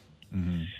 And when I guess like my manager was kind of like saying how great the project was and thanking for the work that we did, I was just sitting there kind of, oh wow, like I did all the work, but now I'm sharing the credit with someone else when they weren't even at work during that time when we did this project. So has this happened more than once then? Yeah. Oh, wow. With the same person? Just people I tend to work with, and I'm afraid it's probably because I'm not saying anything. So that I think it's something that it's just easy for people to maybe just take credit for the idea I had or just work that I did solo, but then they're taking the credit that I did it. So a question for you. When this stuff is assigned, okay, or when you realize that you have this project due, is this project assigned to just you, or is it assigned to you and these other people who then just don't do anything? They tend to be assigned to both of us. Okay. So why are you doing all the work then? Because I think the work that we do is different. So like for example, like this one project, I would do one part of this project while the other one is in charge of another aspect of the project. Mm-hmm. But then because of some team changes and things like that, for example, one person had to go on a leave, then basically I just got lumped with everything else. Okay, so at what point do you say, hey, to go to your boss and say, hey, my part of the project is done, but this person that I'm paired with who has a pretty big responsibility when it comes to the outcome of this isn't available to do it? What happens when you have those conversations with your boss? I did have that conversation with her before, and I think at that time she acknowledged it. But then at the end of the project, for some reason, I felt like she forgot about it and then reverted back to, great job, both of you guys, on doing this. Is there a chance you're a project hog? No, because Okay. I have way too much work. I don't want more work than I already have. So when you guys are working on a project, do you but do you tell the person that you're working with, hey, I'm going to handle this part of it, you handle that? Depending on what the work is, yes, I would make sure we assign each other what we're supposed to do, or if it's like a collaborative assignment. So we would kind of connect and just kind of work on it together over a conference call. So I'm just curious though, like when you have a job to do on a project, somebody else in the office has a job to do on that same project. But I'm curious as to how by the end of it you wound up doing everything. It just depends on the work that we have to do. So I think for another example was the thing that I do, I had to come up with kind of like a design for something that was going to go live. And then this other person, their role was to kind of just make sure they liked the design and also maybe just collaborate on it. So their job was approval of your job. Approval and just collaborate again. Well, and did they do that job? So they were kind of giving me kind of like what kind of text, the wording they kind of want to use. Sure. So I'm like, okay, yeah, sure, I can incorporate that. I actually gave them the chance to like, okay, how about you try to design something? Okay, I'm going to pause you. I'm going to pause you right there. I think that you may be in a place where you get assigned with another person to do a project. However, your workload on any individual project really seems to outweigh the workload that is assigned to your partner on that project, and you don't like when you guys both get equal billing on the project when you've clearly done more, even though that was the assignment. I guess, yeah. Yeah. Okay. So it's not people that are taking credit for your work, because the only thing that those people are doing is pretty much what they're asked to do. I guess for some right? times that is. So, but like because if this is somebody who's taking credit for your work, then I would say you have to have a conversation with that person, and don't do it when you're angry. Don't do it when you're emotional. To leave all that stuff at home. Don't bring anger into the office. Nobody wants to work with somebody who's angry all the time.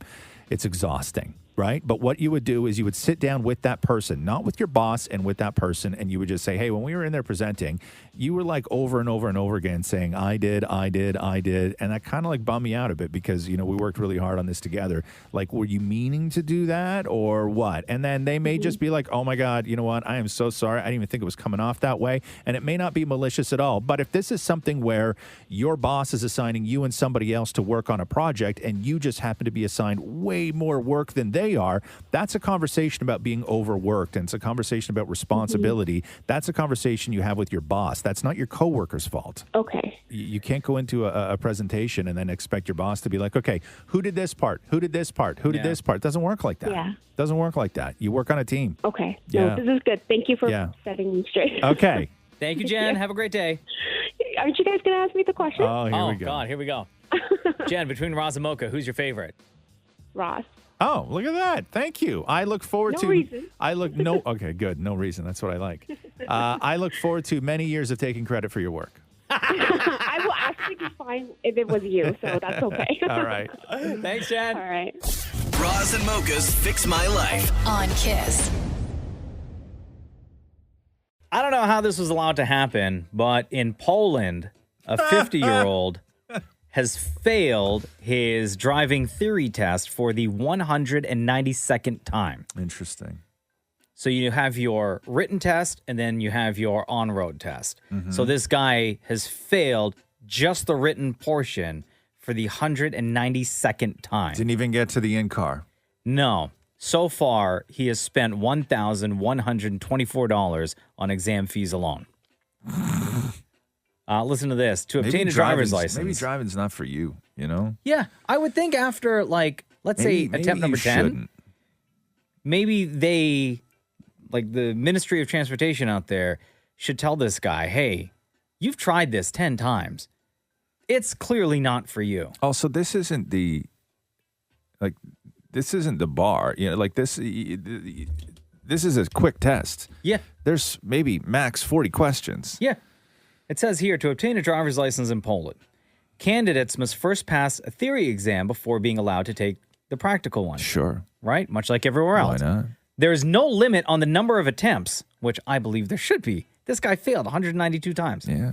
The pass rate usually ranges between 50 and 60% for the theory test, which is below 40% for the practical. That number's low because 16-year-olds are taking the test, right? Yeah. Yeah, they're dumb. So 192 times this guy failed just the written portion. On average, polls passed the theory test on the second or third attempt. What's the wait time in between? Because I think we have that here. I think that if you fail it, there's a window. Like you can't. I don't think you can go back and rewrite it the next day. Like I think there's actually a window. Yeah, there has to be. They say, "Hey, listen, man, you've been eating dummy sandwiches, and we can smell it on your breath. Go take a couple of days and come back in a week." Right? 192 times. By the way, this guy has been attempting these tests for 17 years. Maybe driving's not for you. The Roz and Mocha Show podcast. Raise a hands right now. How many people do you know anybody who has had the coronavirus vaccine? The vaccine. How many people do you know? How many people do you know? Actually, yes. Yeah, how many people? 2 people. 2 people. Maury, how many people? Just say, how many? 5 people. Shem, how many people? About 8 people. Okay. You? I know 2. Okay. 2 people. So I will say this. If you think things are going slow and you're like, God, like my mother doesn't even know how to get the vaccine. Like she hasn't been notified. There's no like portal that she can go in. No, you go on the website. But she's not to do what? Go on what website? Bro, they've been promoting these websites like crazy. Yeah, but what I'm saying is that like my mom is like, how old's my mom? 70? But she's still not old enough. Yeah, no, I know. Okay, that's what I'm saying. They're only now, like York Region, I believe, is only now opening up for 75 and older. Thank you. So anyway, in Nevada. Yes. Nevada. The rollout of the coronavirus vaccine in Nevada will hit a significant milestone in early April. Okay. All Nevadans ages 16 and under wow. will be eligible to be vaccinated starting April 5th. Wow. The timeline will be even faster for those with underlying health conditions. Residents 16 and older with an underlying health condition will qualify March 22nd. Oh, wow. That's Monday. All of them. Yeah. You know why? Because they want to get the casinos like fully open. They want No, Vegas because they know what they're doing. Well, yeah. And they have shots. Dude, all of the U.S., they have like 70 million people vaccinated throughout the U.S. Right? And we're still trying to get the 80-year-olds. Bro, Nevada will vaccinated in Canada. join Mississippi and Alaska as states to have opened vaccinations for all residents. Wow. Right? I know. Give me that vax. And we thought Americans were the problem. Keep the borders closed. Those people are filthy. I know. We're the filthy ones Right? now. We're the filth. The Give me that scourge. Vax. Yeah. Right? Yeah. Everybody else, Europe's going to be all open. America's going to be open. They're going to be like, what's that all about? You know what I mean? Yeah, we don't talk like that. No, don't listen. No Canadians. No Canadians allowed at all. The Roz and Mocha Show podcast. And did you see that Ryan Reynolds for St. Patrick's Day yesterday live tweeted while he watched Green Lantern for the first time? Wait, what? The movie that he's in? Yes. He never watched a movie? No, a lot of stars don't watch their own movies. But he live tweeted Green Lantern for the first time, and he was wearing his Green Lantern ring while he did it, and he was drinking his own gin, I guess, the aviation gin.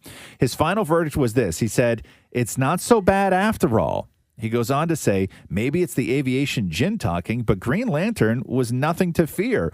Hundreds of incredible crew and cast members did amazing work, and while it's not perfect, it ain't a tragedy. Next time, I won't wait a decade to watch. Wow.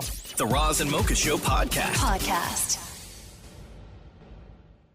Are J-Lo and A-Rod a thing? Or, because a lot of the story changed within 48 hours.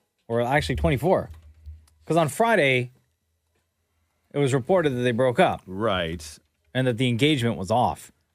And then I think it was TMZ that caught up with A-Rod outside his house or something like that. And then he made it seem like that they had not, right? So what, did they just get into a fight? And I don't know, man. Someone close to them blabbed? It was like, oh, they're breaking up. Maybe. Because couples fight, couples get into disagreements. Maybe somebody blabbed. I'm not 100% sure. But yeah, I got some real bum-ass friends that you have in your life. Yeah. If you're going to go and yell to the world that, hey, guess what? J-Lo and A-Rod broke I know, up. because their inner circle is pretty tight, right? Like, you'd have to think that their inner circle's pretty tight. And so how does that escape the lab? Like, how does that get out? That maybe they're having a hard time. There's a mole. That they got to work through things. Like, I don't need to know that J-Lo and A-Rod are working through things. Yeah, everybody's working through things. Exactly. Right. I don't need to know that. But listen to A-Rod, how cool he is when they caught up with him. Anything to say about that? Are you guys working on it? Are you single now? I'm not, no. You're not single? Oh, man. Did somebody call me? That's A-Rod. Okay. Wait, hold on. Let me call you right back, babe. Is that Jennifer? Is that Jen? Yeah? Hi, guys. Happy Saturday. Oh, that's Happy Saturday. So his phone goes off as the paparazzi are there being like, hey, so what's the deal? Are you guys broken up? Are you She single? sounded like she was hitting on him. Yeah, I know. Thank you. Shoot your shot, right? It's A-Rod. Yeah, like right away, too. Yeah. And then he didn't even move out yet. So his phone rings, and at the end of the call, he says, let me call you back, babe. Right? Oh, is that what he said? Yeah, Let me call you back, babe? Yeah, he says I missed babe. that. Good Yeah. ears. Listen. Hold on. Okay. Wait, hold on. Let me call you right back, babe. Right? Is that Jennifer? Yeah. Is that Jen? Okay. Good ears. Let me call you right back, baby. Right. Okay. So I don't know. And then I don't know. J-Lo posted on her IG like a montage of photos of her, Yes. but also a bunch of like the various headlines from over the weekend that the two of them broke up. Yes. And I saw that and people, I don't know, I didn't know that people like to go in on Jennifer Lopez on things. Because some of those comments were, there was one comment I saw, it was a picture of Jennifer Lopez in just like posing, I don't know, in like a bikini or something like that. Mm-hmm. And like the comments were like one woman wrote, What? People are dying, Jennifer. Okay.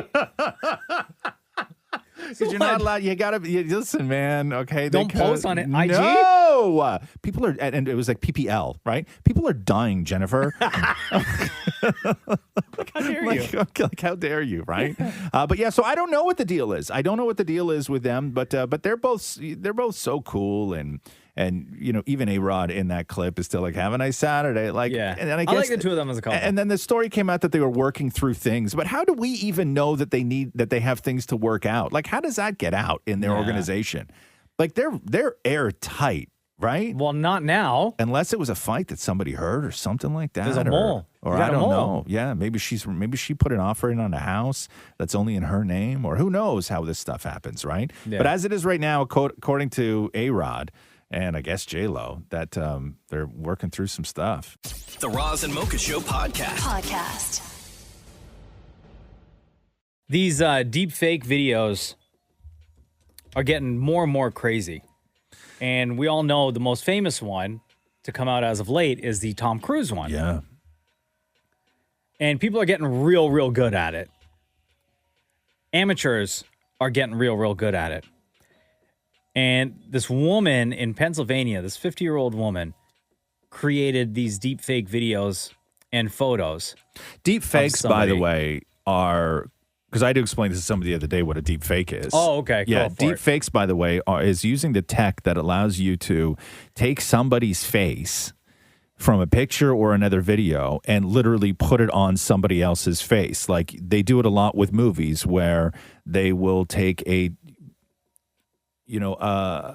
movie with John Travolta, and then they'll put Macaulay Culkin's face on it, and then you'll just be watching this clip of the movie, and it's everything from that movie that John Travolta did, only it's Macaulay Culkin doing it. Like, it is so good that it's dangerous. Like, it's actually frightening. You want to talk about dangerous. Yeah. So listen to what this 50-year-old woman in Pennsylvania did. Her daughter is in a high school cheerleading squad, right? One of these traveling ones where they go and compete in different cities, Sure. different states. Bring it on. So this woman decided to get her daughter, like the rival team, to get some of the players kicked off of that team, or some of the other contestants or the other cheerleaders off that team, by making deep fake videos and photos to make it look like some of those other kids were drinking, were vaping, or even like naked photos. Oh my God. Yeah, dude. Like, regular people can do this now? Yeah. So she anonymously sent those pictures to the team's coach, and then also to the young girls themselves, to the kids themselves. Jesus. And at one point, it got so bad, she was even urging these kids to go and kill themselves. Oh, my God. It got really, really bad. And her daughter had no idea that any of this was going on. So her mom totally went rogue with these deep fake videos and photos, all because she wanted her kids' cheerleading team to win, and the rival team, she wanted those teammates to get kicked off. Glad you have so much confidence in your daughter. Right? Right? I know. Yeah. Needless to say, the coaches and the parents of those kids ended up calling the cops. And I guess they found it was easy to find out. They traced the photos back to her exactly. because it's so easy in this day and age. Digitally, you can have a photo or a video and trace it back to the source. Right, that's next level though, and that's what's worrisome is when something like deep fakes and that tech gets to the point where you now have to sort of fight for your life or your reputation. Not because you have to defend a decision you made, but because you have to defend that it's not you. Yeah. Right? Like that's where we're headed. Yeah. You know, it hasn't hit elections yet, but it will. Absolutely. You know, it absolutely will. There will be people who are running for major office, top positions in the world where they're going to have to defend themselves against things that aren't them. Mhm. And it's going to take up so much time and so much space. Because the tech is there. It's there. The tech is easy to learn. Yeah. Case in point, this 50-year-old in Pennsylvania who's doing videos and photos of other people. Yeah. Right? Anyway, she was arrested last week for hybrid harassment of a child, and additional charges are still pending as well. The Roz and Mocha Show podcast. Hello. Hi, is Ola Takumbo there, please? Yes, this is Ola Takumbo. Hi, it's Roz and Mocha. Hello. How are you, honey? Good. Happy 11th birthday. Thank you. What's your plan? We might we're gonna have a birthday party on Zoom after school. Oh, nice. that's awesome. Hey, your mom answered the phone pretty quick. Did she know we were going to call right away? I think it was either your mom or your dad sent us an email like last week. Is that CP24? Huh? Is that CP24? No, this is Roz and Mocha. No, it's Roz Oh, and so you Mocha. just hit up everybody.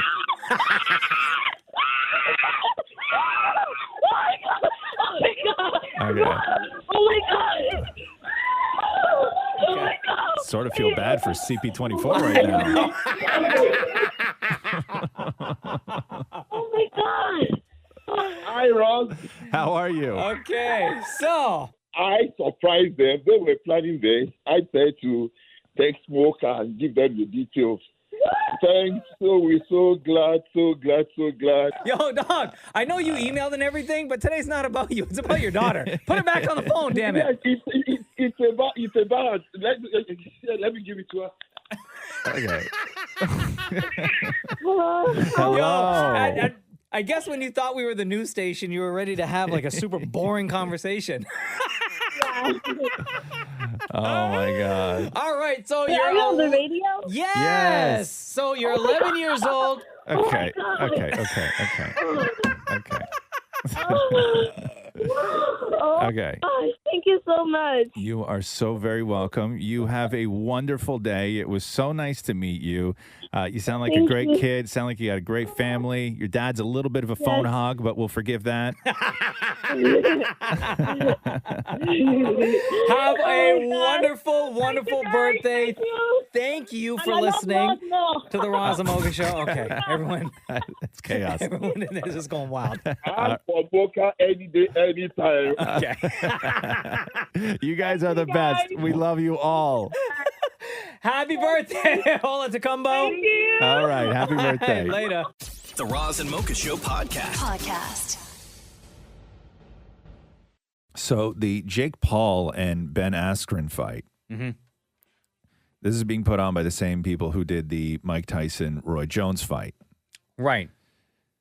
Which to me was the worst boxing pay-per-view I'd ever seen in my life. Mm-hmm. A lot of people would agree with that.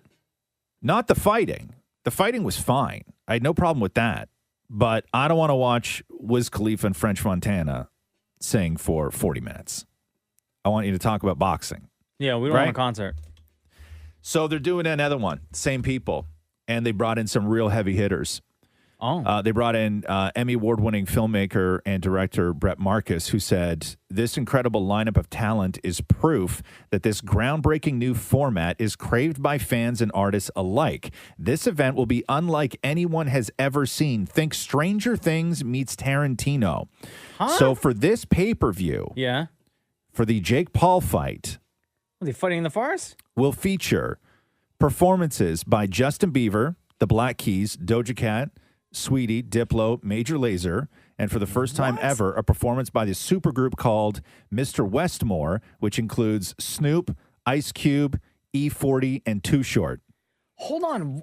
This is at a boxing match? A boxing match. They're putting on a concert. Yes, so it's going to be exactly like it was for the Tyson fight, the pay-per-view, which if you remember, there was undercard fights. Snoop was commentating, which was the best part of the event. I'll give them that. But in between fights, there was no sort of standard commentary about the fighters or how we got here or the packages leading up to it with like why the rivalry is there, you know, their records, all of this stuff, the training montages. What you got in between the fights were performances by Wiz Khalifa, French Montana, and Sway Lee. Right? So they were just cut to these musical performances on set somewhere in the arena that they had with no fans. So this same group is putting together the Jake Paul, Ben Askren fight and performing on that in between the fights. So Justin Bieber is on this? Justin Bieber. He's a huge boxing fan, right? No, I know that. Justin Bieber, Black Keys, Doja Cat, Sweetie, Diplo, Major Lazer, and for the first time ever, Mr. Westmore, which is the supergroup comprised of Snoop, Cube, Too Short, and E40. Like, okay, stellar lineup, by the way. Right? It's like Coachella. Yeah, like I'm kind of into the lineup. Yeah, where, but not that. But where the boxing is now like secondary. I know. Yeah. I find that so weird. So they think that this company thinks that this is the direction. It's called the company's Triller, by the way. Yeah. It's called Triller Fight Club. That's the sort of brand that they're going with.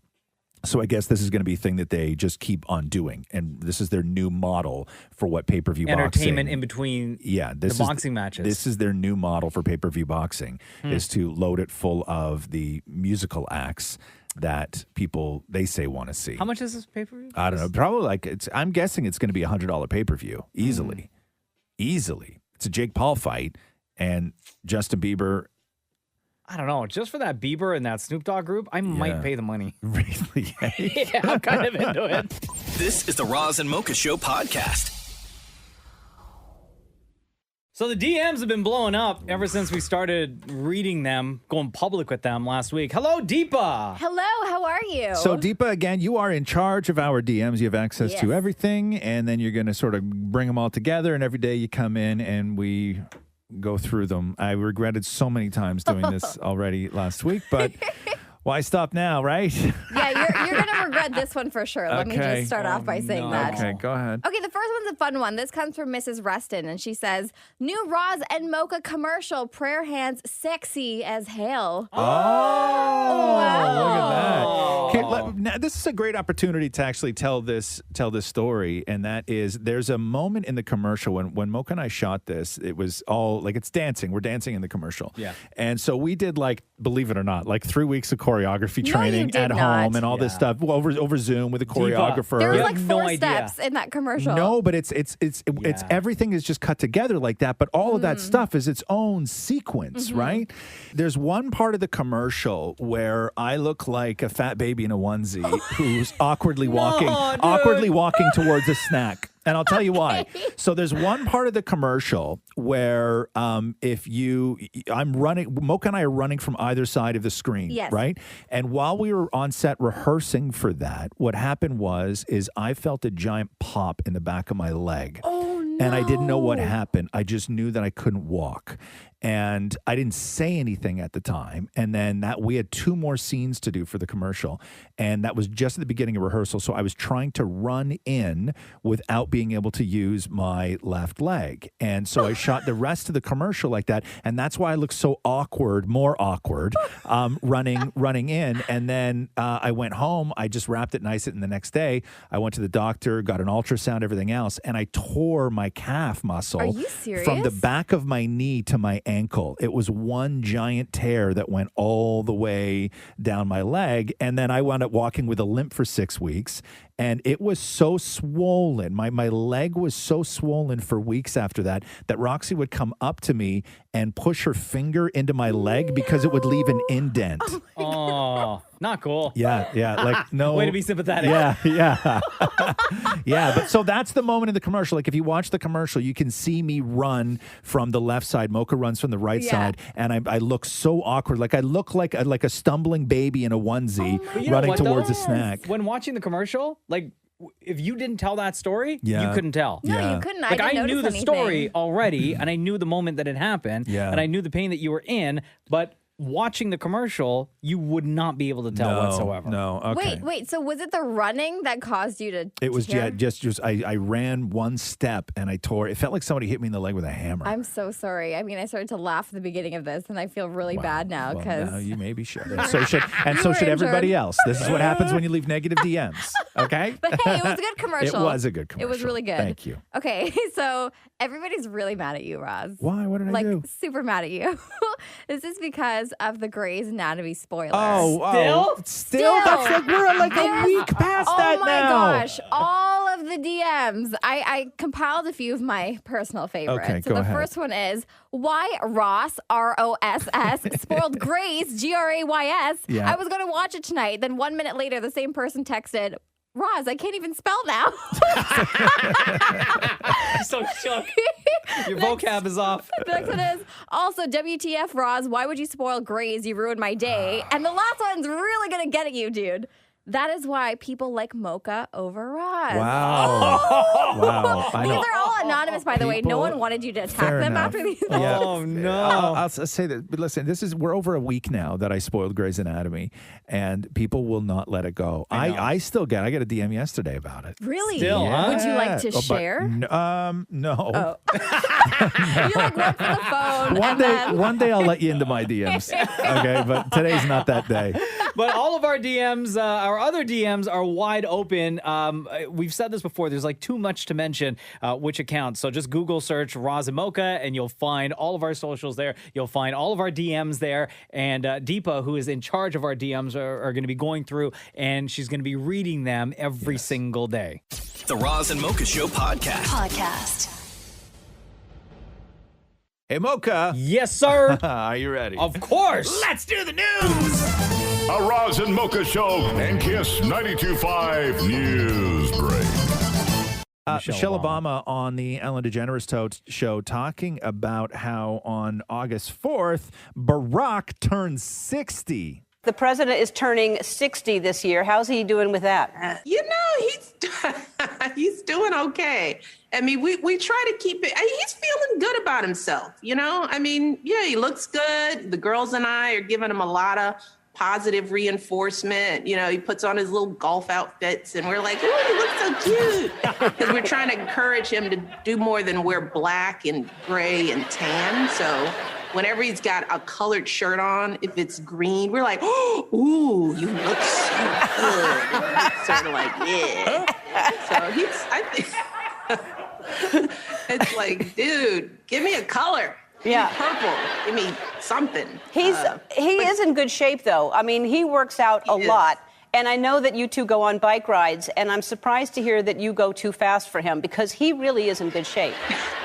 Well, it's not the speed, it's the length. He literally said it was my choice. I said, are you sure? Are you just going to, I'll just follow you. So an hour into the ride, you know, he's like, oh, when are we going to go home? It's time. Oh, I didn't bring enough water. So, you know. Man, I'd be so pissed if Catherine went on TV and said all that about me. She is spilling so many secrets. I would be. If Catherine went on television was like, oh my God, and sometimes when he comes down, he's wearing green, we're all like, oh my God, good for you, a color. I would be so pissed. The Roz and Mocha Show podcast. Toronto Mayor John Tory, as disappointing as it is, had this message for everyone wishing to celebrate today. Hi, Mayor John Tory here. I've got my pint of Guinness here, probably in violation of some rule or other, but I'm just here to wish everyone a very happy St. Patrick's Day. The joy of this springtime event will once again be dampened by Why do you say it like that? Why do it's But I'm just here to wish everyone a very happy St. Patrick's Day. It's like Happy- S' Patrick's Day. St. Patrick's Day. Happy St. Patrick's Day. Okay. Happy St. Patrick's Day. Happy St. Patrick's Day. Fair enough. He's got a beer The there. joy of this springtime event will once again be dampened by the COVID-19 pandemic, but there's enough sunshine on the horizon that I can safely repeat my commitment. We will host a pint of green beer together on the 17th of some month later this year, so as to make sure we don't entirely miss out on St. Patrick's Day for 2021. I know last year I promised to reschedule the 2020 St. Patrick's Day festivities to later in the year, and here we are in 2021, and I make the same commitment to all of you, which only means that we have to double the celebrations in due time. Oof. Sounds What, like the 17th of July? Sounds like a lot of alcohol poisoning. Yeah, come on, Mayor. Happy St. Patrick's Day. We can't triple up on St. Patrick's Day, man. That's Not irresponsible. cool. Yeah, don't be making those promises now, bro. This is the Roz and Mocha Show podcast. Demi Lovato's documentary Dancing with the Devil premiered at South by Southwest last night ahead of its March 23rd premiere on YouTube. If you remember, this was the teaser that they had released for the trailer. I've had so much to say over the past 2 years, wanting to set the record straight about what it was that happened. FYI, I'm just gonna say it all, and then if we don't want to use any of it, we can take it out. She should be dead. I don't even know why I'm sober anymore. I crossed a line that I had never crossed. Are we talking about heroin? Are we doing that? I had 3 strokes. I had a heart attack. My doctors said that I had 5 to 10 more minutes. So some of the things that were released was, one, the night of her overdose, her drug dealer sexually assaulted her after shooting her up with heroin laced with fentanyl. Wow. She still has vision damage to the point of where she can't drive anymore. But one of the revelations that came out is that she's not actually sober. She's not? Currently, Oh, really? no. Wow. She says, I've learned that it doesn't work for me to say that I'm never going to do this again. She goes on to say, I know I'm done with the stuff that's going to kill me. Telling myself that I can never have a drink or smoke marijuana, I feel like that's setting myself up for failure because I'm such a black and white thinker. I had it drilled into my head for so many years that one drink was the equivalent to a crack pipe. She went on to share that she's been smoking weed and drinking in moderation. So she's not sober. Elton John, who is famously sober after years of substance abuse, had this to say: moderation doesn't work. Sorry. If you're going to drink, you're going to drink more. If you're going to take a pill, you're going to take another one. You either do it or you don't. And Scooter Braun says this: Demi knows the whole moderation thing isn't something I totally agree with. What I've learned with the whole addiction thing is that if I push her to do what I want, I push her away. I can't control her. What I can do is be her friend and hope that she's right. So Wow. That's there's a lot coming out about this documentary, but again, it drops on YouTube on March 23rd. The Roz and Mocha Show podcast. So Candace Owens is threatening to sue Cardi B, and Cardi B is now threatening to sue Candace Owens. Candace Owens was on Fox News last night talking about Cardi B and Meg Thee Stallion's performance at the Grammys. You see that fundamentally we are seeing the destruction of American values, American principles, and it's terrifying. I think parents should be terrified that this is the direction that our society is heading towards. And again, we are weakening America. That's really what we should be talking about. This is a weakening of American society. We are setting the stage, and it feels like we are looking at corrosion, like we are about to see the end of an empire. America cannot survive. It cannot be sustained under these sorts of values and principles. So then Cardi saw that and tweeted, "Yay, we made Fox News, wop, wop, wop." And then, of course she did. And then Candace replied, "You are a cancer cell to culture. Young black girls are having their minds poisoned by what you are trying to package and sell them as empowerment." Then the two started taking jabs at each other's marriages and relationships. Cardi went all in and called Candace submissive for a post where Candace was took a picture of herself in the kitchen making her husband a sandwich while she was pregnant, to which then Candace replied, if you think making your husband a sandwich is a sin, but popping your stuff into another woman's stuff in front of the world is power, you are a lost soul. Then Cardi replied, not you talking about two women thrusting their stuff together while your husband and your brother slap their stuff together. Ooh. And then Cardi posted a picture of a tweet, I guess, that was, Candace claims it was doctored, where she had said that her husband had an affair with her brother. And then Candace replied to that saying, me and you in a courtroom debating defamation law is right around the corner, to which Cardi then replied, in thongs? I love Cardi B on Twitter, So man. that's what's going on with Candace Owens and Cardi B. The Roz and Mocha Show podcast. LA Lakers star Kyle Kuzma. I don't know. Did you see his free throw?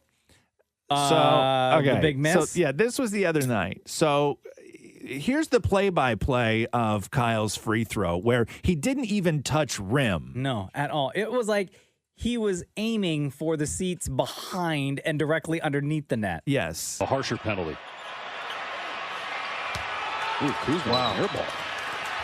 I wonder if that's the first time ever somebody shot a technical foul and shot an air ball. Savage.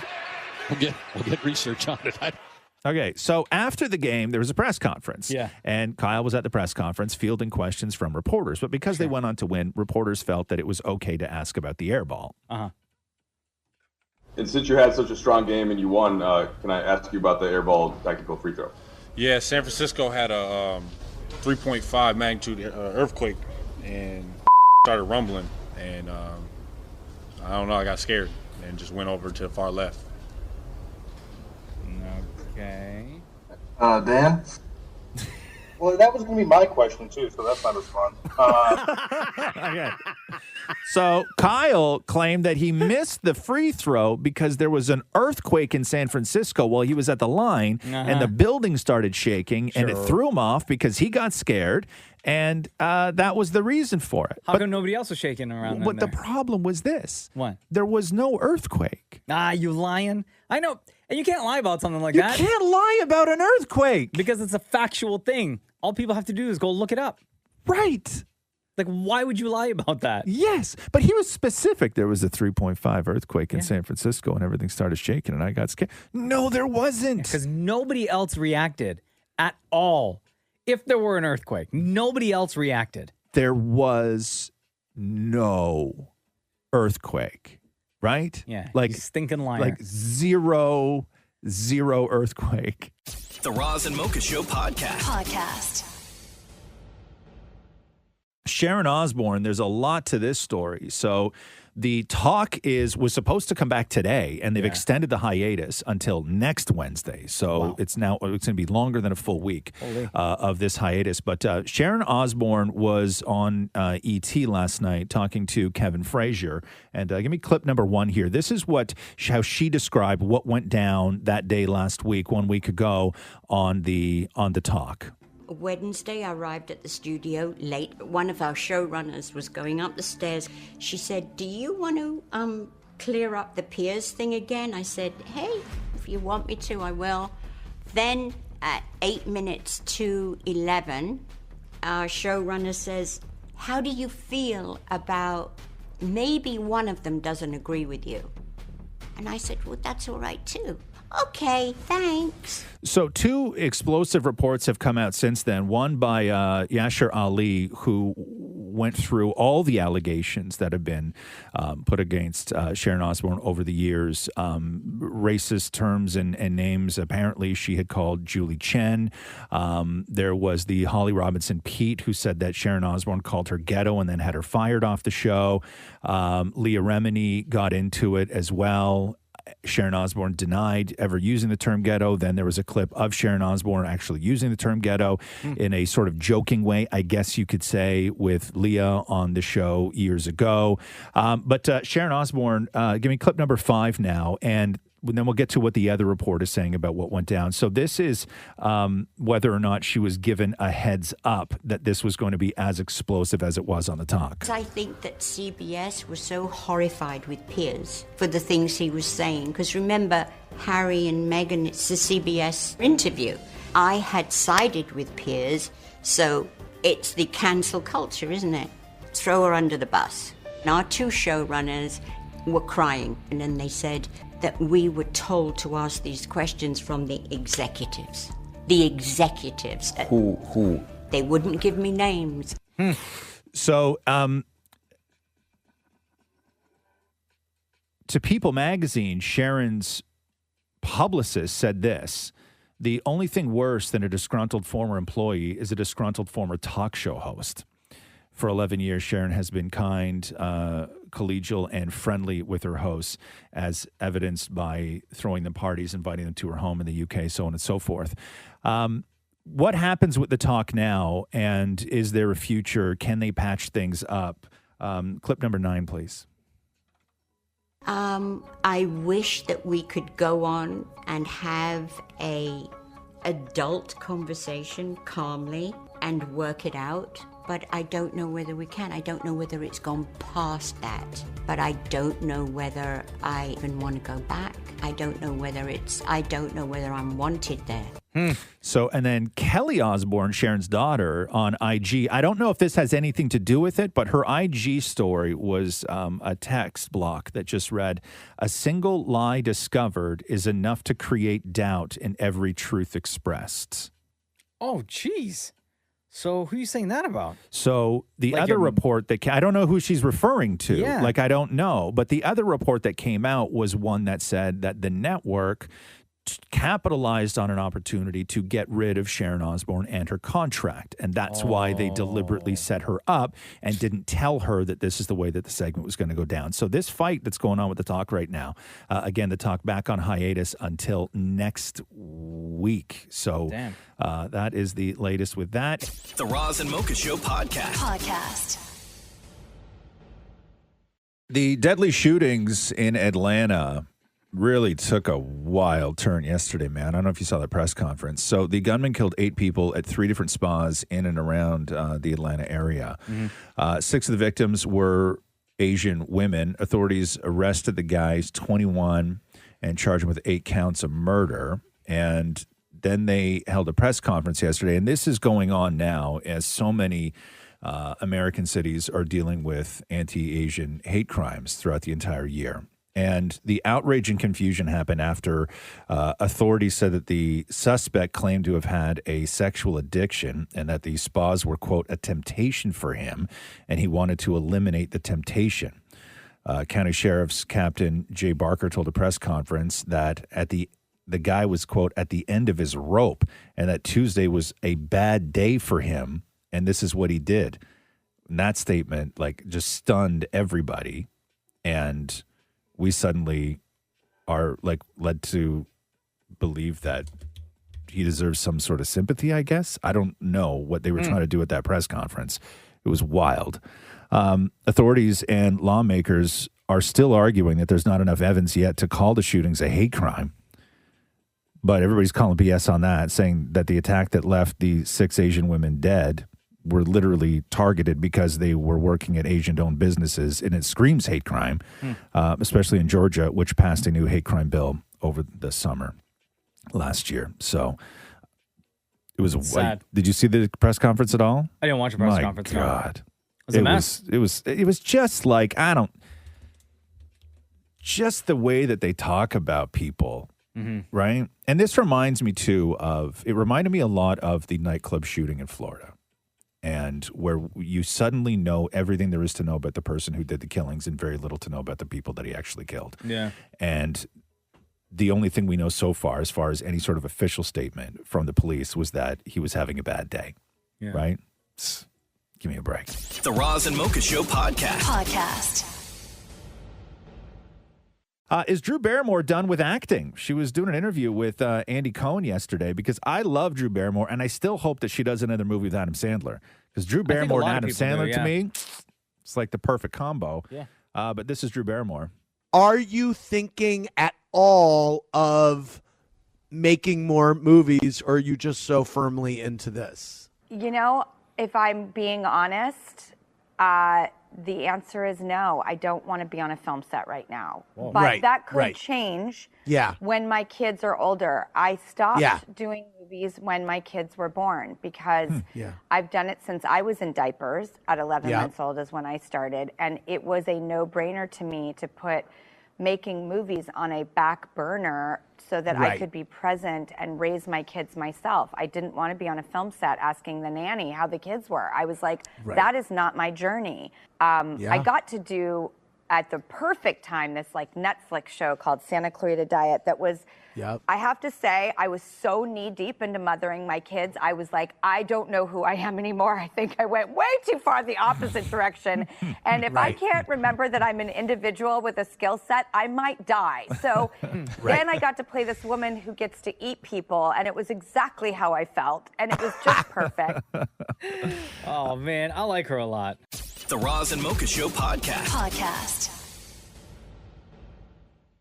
A New York man has been ordered to pay $5,000 in fines after pleading guilty to illegally raising sharks in his basement to sell on the internet. What?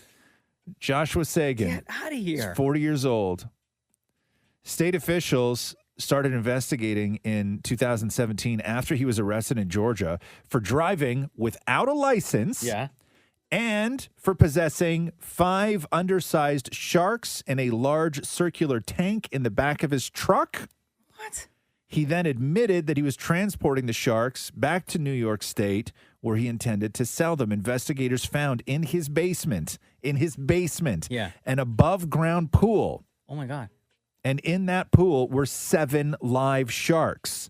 Also in the basement, there was 2 dead leopard sharks, 1 dead hammerhead shark, and the snout of a small-toothed sawfish that were also found in his home. What? Yeah.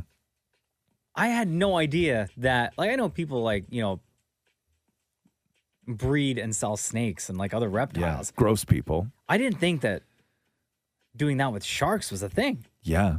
I guess there's a market for sharks. Like, people want sharks. And But so how do you, like, first of all, it's, like, ridiculous that somebody would do that. Like, so disrespectful. But as, like, a purchaser. Yes, there's that. Yes. Right? Yes. Like, as a purchaser. Uh-huh. Am I to show up and then have, like, how do I transport the... You got to show up with your own tank in the shark. back of your own truck, I guess. Well, don't you remember there was that story where sad. where there was a college student, I think it was, who was in Southern California, and he got caught at the border coming back from Tijuana with a baby tiger in his bag because he just my drove. He God. just drove down to Tijuana and bought a tiger at a market, What? and then tried to bring it back to his college dorm. That's so sad. Yeah, but on, people man. do. There's a market for this stuff, an incredible market for this stuff. And quickly, before we go, what else I want to tell you here? We don't have time to do Justin Long. We'll do Justin Long next time. Oh, okay. The Roz and Mocha Show podcast.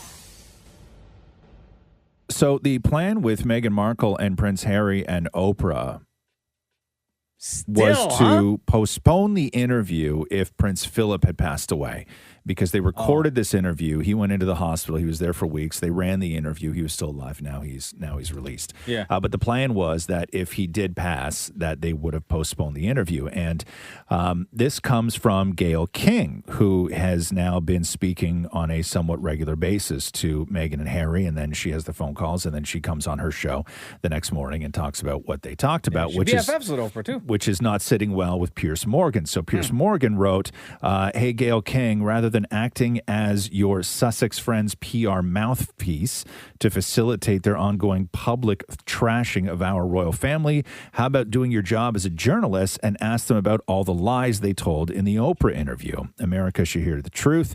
He went on to say that it's not racist to disbelieve someone who is telling lies. And then he added, you don't have to agree with a word I say to support my right to have my own opinions. So now he's upset with Gayle King. This is the Roz and Mocha Show podcast. BBC is planning its own Britney Spears documentary. This is after the wild success of Hulu and HBO's framing Britney Spears. The BBC has greenlit Britney, that's the working title right now, which follows BAFTA-winning journalist Mobeen Azhar as he travels from Britney's hometown of Kentwood, Louisiana to Los Angeles and speaks to fans behind the Free Britney movement. Along the way, he'll attend court hearings, finding himself in the midst of the ongoing battle between Britney's conservatorship team and her passionate fans. And he also, they say, meets those people who are closest to Britney along the way. So there's another Britney doc coming out. The Roz and Mocha Show podcast. Zayn Malik did an interview with GQ. Yeah. Talking about future collaborations, who he's into, who he's a fan of, who he'd like to work with. And he says this about this artist. He says, I reached out to him before, and he said he wanted to do something. So I'd like to do something with him in the future. So Zayn is a fan of, take a wild guess on who he reached out to asking to do a collaboration with and is excited to work with in the future. Harry Styles. No. Oh. Shawn Mendes. No. Bruno Mars. Nope. Snoop Dogg. Incorrect. Justin Bieber. Chris Stapleton. Oh, yeah? Yeah. Oh, wow. Okay. Yeah, Chris Stapleton. Did you? Mocha said Harry Styles. They were in a band together. Yeah, they could still collab on a song. Harry he's a Grammy winner now. You know what I'm saying? Also, an individual artist. Why not? Yeah. But he said, I listen to a lot of country music. If there's any good country voices out there, I am a fan. So, so Zayn and Chris Stapleton could happen. I would in be the interested future. to hear that collab. It would be absolutely interesting for sure. Roz and Mocha Q&A. All right, here we go. Vanny, what's going on? Hi. It is the Roz and Mocha Show. How are you? I'm so good. I love you guys. Oh, girl, we love you right back. What is your question for the Roz and Mocha Show podcast? It was about, because you have a golden retriever, right? And I want you to know, has he ever humped anything or a dog in front of Cruz? Like, what do you do with that? In front of the toddler? Has he ever humped anything? Is he humpy at all? No. He's not like how some dogs are really, really humpy. My dog's humpy. He doesn't get that way. Every now and then, and I don't know, I've had the dog for like 8+ years now, right? Yeah. And I've never really looked into why they hump, but every now and then he'll like jump up and he'll put his front two paws like on my shoulder, and I'll notice his hips are moving back and forth quite quickly. And then he when he's done, he's just. But you're never he doesn't have like a favorite pillow or corner, he never goes on the couch or he doesn't grab a pillow or anything like that. If you bend over to put your shoes on or something, he doesn't come up and try and mount you. No, not at all. Interesting. Why do you ask, Fanny? Do you have a dog? Yeah, I have a dog and a 10-month-old daughter, and she's obsessed with him. My dog has this one pillow that he humps. And so now, before she would just stare at him and I would distract her. Yeah. But now she goes there and either pulls his hair. And 2 weeks ago, she tried to grab his penis. I'm like, no, not yet. Yeah. So I don't know. Should I and I get it. It's natural and everything. But for sure. I don't want to take her upstairs. And we have a very small living room. So I'm at loss to what to do.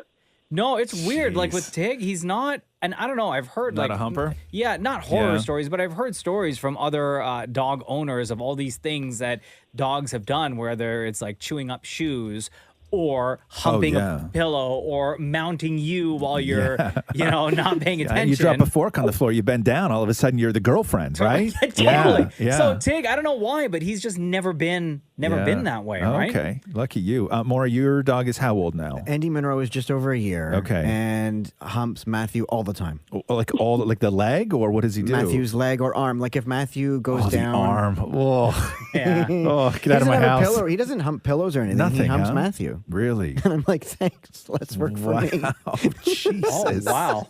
Rude. We have a cat that humps. Really? Yeah, I've never heard of cat humping. Yeah, it's an instinctual thing, right? And I don't think he doesn't. I don't know because he all my cats are neutered, right? But there's just something inside them that it's a dominance thing. That's what I read. You remember? No, but he has a blanket that he humps, anything that's soft, right? So it starts off, and cats knead, right?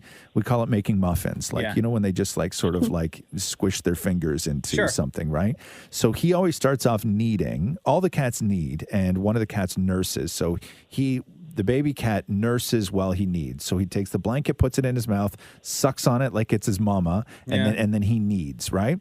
Where the other cat sort of just needs, and then Fig, the other boy cat, he starts to need, but then he sort of goes into this trance where his hips just drop, and then he starts like just low key humping the blanket. Like he doesn't get aroused or anything like that because he can't. But he just low key starts humping. And if you touch him, like he makes a sound like he never makes at any other point, right? Really? Where he is in the hump trance. Yeah, like don't touch me. Don't touch me. And then I always knock him off to the side and distract him. And then he just goes to find a place to lie down. And then it's over. But Roxy had this one poncho, and her poncho is like this. It's got a big panda head on it. Yeah. And it's soft like his favorite blanket. And anytime she would leave it on the couch, he would go in and try and make love to it. And then Roxy was in the room one day as Catherine and I were sitting there talking, and we referred to it as Sex Panda, right? Not knowing that Roxy was going to like hear, and it was a devastating thing. She was so devastated because she didn't even know what we were talking about, but she was so devastated that like something that she loved was being just like denigrated like that. So you had to explain to her why you were calling it Sex Panda. She sort of knew. We didn't explain. She took it and she went downstairs with it, and it's been in the closet ever since, right? Oh no! But yeah, so we have, and then sometimes Catherine will be sleeping and she'll get cold and she'll take one of these specific blankets and put it on her, and then she wakes up to like the cat just like staring at her, clicking like. Oh my God! While he's humping the blanket, right? Yeah. And then he's just like, get off me. But yeah, so we have a humpy cat. Like when Tig was brand new, like when he was a pup, Yeah. he used to hump like a couple of his plush toys like crazy. Really? Who hasn't, and then right? And then as he got older, it just stopped, right? Yeah. So I don't know. Yeah. Do they say he's going to grow out of it, Maury? Do you know? No, it's for what I read for as far as our dog, because he doesn't do it to pillows or anything, and he is fixed. It's a dominance thing. Like he wants to be in charge. He just wants to. Yeah. You guys need to discipline that dog more. That dog. We just laugh when it happens. Yeah, that's the wrong thing to do, because dogs need. And he gets very aroused when we're putting his boots on. Right. I don't know if it's a tickly thing. They make you.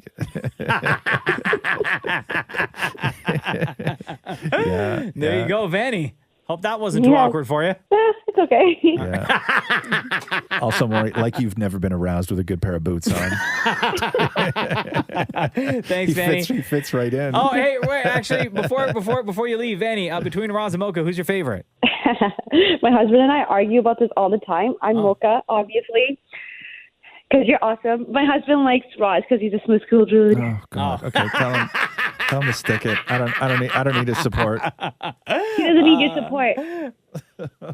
What do you say? He's like, that's not my reason. Thanks. No, that's a real reason. Yeah, it is. Thanks, Vandy. Love you lots. Bye. Bye. See ya. B has a great question here. Mm-hmm. Would you rather lose all of your old memories or not be able to create new ones? That is a scary, scary thought. A scary question. Not be able to create new ones. Same. I have too many great old memories to want to get rid of them. But all. there's a practical reason to this too. So, Maury, what would you say? I would hate to lose the memories of my papa. Right. So there's a practical reason. Like, it's not even my answer for this isn't even necessarily an emotional one. I could come up with an emotional one, but it's a practical one. And that is moving forward. If I lost the ability to sort of make memories, you could get, and the people around you could get very creative with documenting the life that you live. Mm-hmm. So you may not have the memory internally, but you could always watch it. Oh my God. I would never be able to, I don't have things that, like, there's memories that I have that there was no way to document them then. So they would be just gone forever. Yeah. But moving forward, you could always document. And so I would take not being able to create new memories moving forward rather than losing what would be gone forever. True. And I'd hate to forget about my first time. Your first time? Your first time what? You know. No, I don't know. What? Say it. Oh, I don't know. Making love. You're a married 40-year-old. I know. But how is it so hard to say making love? Or having sex? Yeah. I don't know. Do you say making love at home? Or is this, it sounded like the first time you ever said that. No, at home we use other words. Okay, like Like no. Ew.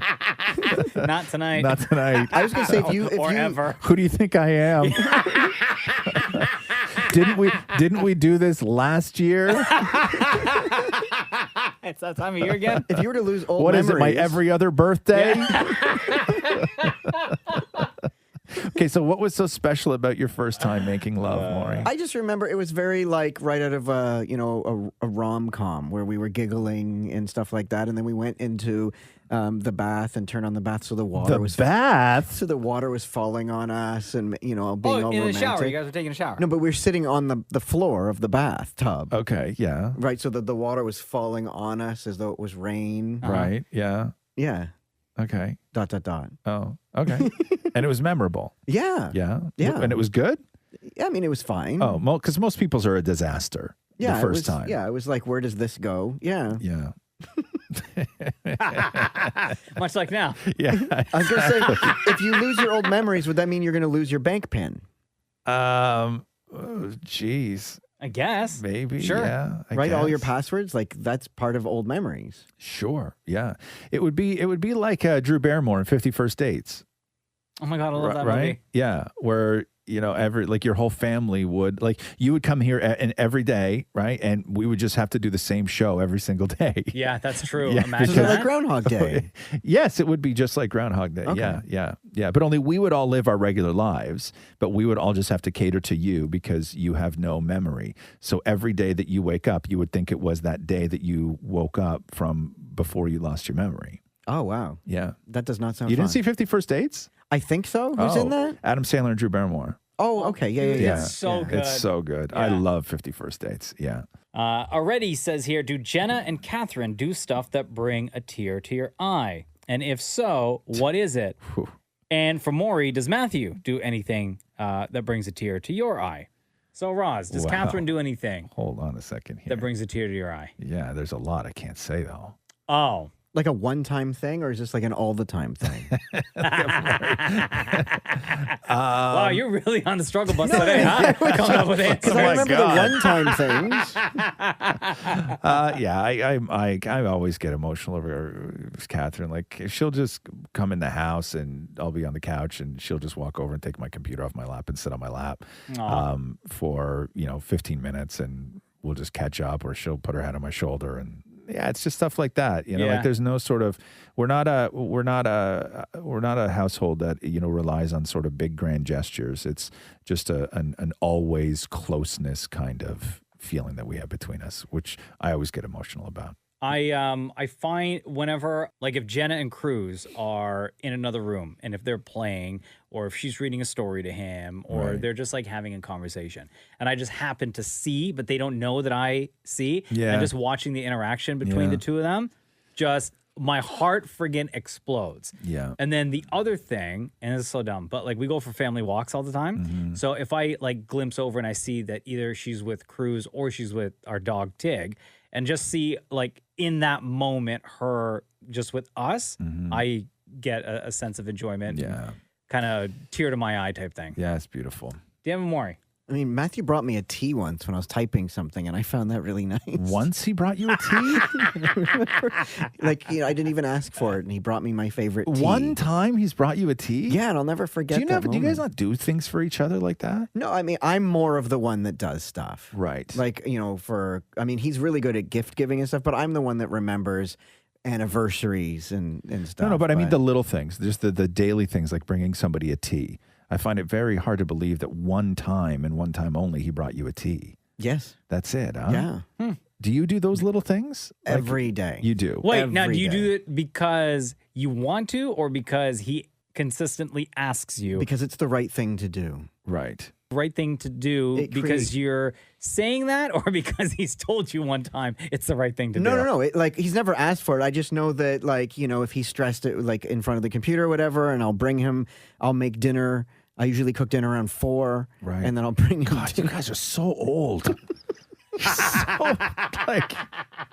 Don't get me wrong, Catherine would be the exact same. If I told Catherine dinner time we're changing it to every day 4:30, it would be the greatest day of her life. Really? The greatest day of her life. Because they eat at what time? Catherine and Roxy eat They usually will eat sometime around usually they want to eat around 6. Yeah. Roxy sometimes a little bit later. Me, I usually eat around 8-ish. Really? I eat at 5. You eat at 5, huh? Yeah, we in our house it's Yeah. anywhere between 5 and 6 that Really, we huh? are eating. Yeah, by 6:30, dinner's Crazy. done, dishes are done, everything. It's hard because Rox finishes school, right? It's 4 o'clock by the time she gets her stuff together and gets in the car, and Catherine picks her up. And if they stop on the way home or whatever it is, Right. then it's, you're looking at 4:30, 4:45.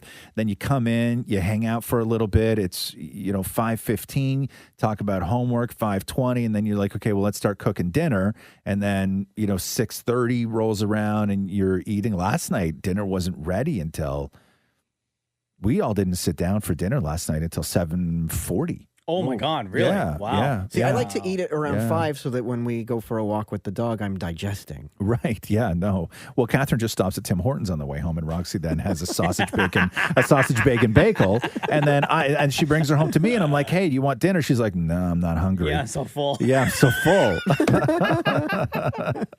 Chris says here, what would happen to the show if Roz stormed off like Piers Morgan? Oh, jeez. Like if we got into it on the show, or you just got so frustrated with the conversation that you got up and you walked out. Have you ever wanted to, like in your head? On this? No, not at all. Not even close. I'm not that kind of person though. Like, okay, there's a difference between this because I don't think everything that Piers Morgan did when he walked off that show was out of some sort of rage. I think that Piers Morgan, for the most part, is a troll and he understands the dynamics of show business. Mm-hmm. And I'm not saying that in that moment he wasn't actually frustrated or didn't want to sit there and listen to somebody trash him on his own show. I'm not saying that didn't happen, but in that moment you have options. And I think that when you are somebody like Piers Morgan, where one of the options is you can sort of make a moment on television and walk out. There's a theatrical aspect to him walking off that show. Yeah. So in a situation like that, like would I do it for theatrics? Sure. If it was going to be sort of good for the show, would I choose to walk off if I was feeling uncomfortable? Maybe. Like I don't know, but we've just never been in that kind of position before. I don't know what would happen if I got up and walked off the show. Like Mocha's fake walked off the show before. Yeah, big time. Right? Yeah. Yeah. Or not even fake walked off the show, but you walked out. You've walked out of the room. We knew you were coming back. Didn't know how mad you were, but we knew you'd come back. I always do. Maury has gotten up and walked out of the room during mid-conversation because you're actually mad. Yeah. Oh, yeah. I Like wear Maury it on the would, sleeve. if realistically you could walk out of the room at least once a week. Yeah. Maury would be the one who was going to get up and walk out if that was the case. Yeah. It would not be me or it would not be Mocha. It would be Maury would be the one to get up and walk out of the room. Yes. Right? Right. Like this week alone, how many times could you have walked out? This is a good week. Last week, 3. Oh no. Yeah. And the problem is that whatever Maury's feeling when he has those thoughts of like getting up and walking out, or even the times that he does get up and walk out, I think what makes those worse and what heightens the feeling that you have is when that happens, it's rarely acknowledged. You know what I mean? Yeah. Like there's no. By rarely he means never. There's no. Hey, where you go? Come back! No, like that never happens. Maury right? walks out, coming back 10 minutes later, and most times we won't say anything, or sometimes we'll be like, "Hey, man," Yeah. which enrages it even more. Yeah, but we always know. And the funny thing is because Maury will get up and walk out of the room, and we always know that he's back in the room because on those moments when he walks back into the room, he slams the door extra hard. Yeah. So like he makes some sort of like grand entrance. So we all look up at the door to be like, what the hell's that? Yeah. And it's in those moments that he refuses to make eye contact and he just walks by us. So Maury will walk in, make a big show of it, and then we all look to him and he does not look at us. Yeah. So this week, good Right. week. Last week, 3 times. Yeah. Okay. Right, yeah. So, Hey, so do you that- think yeah. Pierce is going to, like, I truly believe he's coming back. Like, So- I think to that what, though? The same show, Good No, Morning no, Britain. no, I no, honestly, no. I don't know, because the ratings were so huge, they're going to ask him to come back. I don't think that he would. Yeah, I don't know. There's again with the I theatrics. read that he's getting like tons of offers. Sure, yeah, he built that show. And he's good television. And I know that you, like, it's very easy to sort of look at the Piers Morgan thing with everything with Meghan Markle. But aside from that, he did some really, really great work holding politicians' feet to the fire during COVID. And he was pushing questions to politicians that no other shows were doing at the time. And a lot of people who hated Piers Morgan were watching him for those interviews because they were so terrified of what was going on in the country. So he's good at that. But yeah, I think that he'll wind up on television. I don't think it'll be back on that same show. I don't know if you can go back on a show because the reason that he wound up leaving was because they asked him to apologize. Yeah. And you don't recover from that. When you go on and do the thing that you're paid to do, which is all Piers Morgan did on that show, and then you're asked to apologize for it, that's why he quit. Because he's how like, can you tell me to say sorry for something you told me to do? Well, God, there's lines to everything though, right? Like it's difficult, but no, he's done with, I think he's done with that show. Unless he goes to the competition, like their well, number one competitor. BBC's not going to hire Like, I him. wonder if the BBC would ever offer him up a spot on their morning show. Zero chance. His the wife BBC would is like the managing editor of the Telegraph, so I wonder if he'll just go work for her. Well, and write. he's the managing editor of the Daily Mail. Their competition? Yeah. Oh, that's amazing. Yeah. Yeah. So, but yeah, I don't know. If Maury walked out, I think we'd notice eventually. Yeah, like by the end of the show. Like, Yeah, I wonder where Maury went. yeah. He must have a sick tummy. He's in the bathroom. Yeah. I know. We're out getting you Tums. Yeah. Meanwhile, you're in there with the voodoo dolls. Victoria says here, my husband and I are building a house, and I Okay. wanted to know, what is a must-have kitchen appliance or gadget besides the obvious stove, oven, etc. that I should include since I'm doing everything from scratch? The one sort of kitchen gadget, like I'm always going to go to I want to change the way you cook, and I'm going to say sous vide. Yeah. But that's just me. As far as gadgets go, I'm not a gadget guy. We've talked about this before. I think you need a really good cutting board, and cutting boards are not universal. Some people prefer to cut on different surfaces. We have a big wood hard one. See, I can't cut on wood. I can't get down with that. I hate cutting on wood. I don't know any different. I use those restaurant grade, hold no bacteria, white hard plastic ones. Oh, we have those, right? yeah. But not the smooth surface, the rough surface, right? It's like there's a texture to it. Yes, ours has a texture to it as well. Those are the ones that I use. I think you need a really good cutting board, and I think that you need one really exceptionally, sharp paring knife and one exceptionally sharp chef's knife. Yeah. And a great can opener.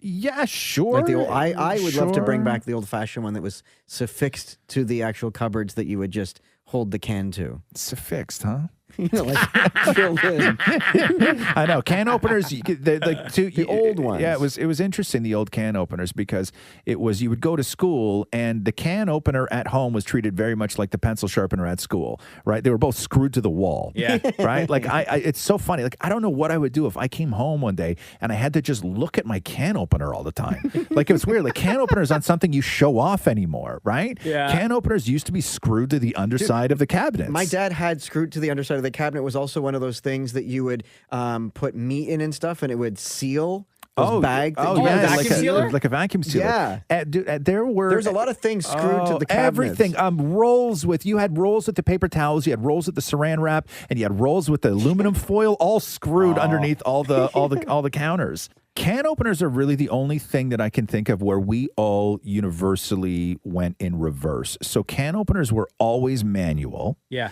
Then the world changed. And if you didn't have an electric can opener, you were nothing.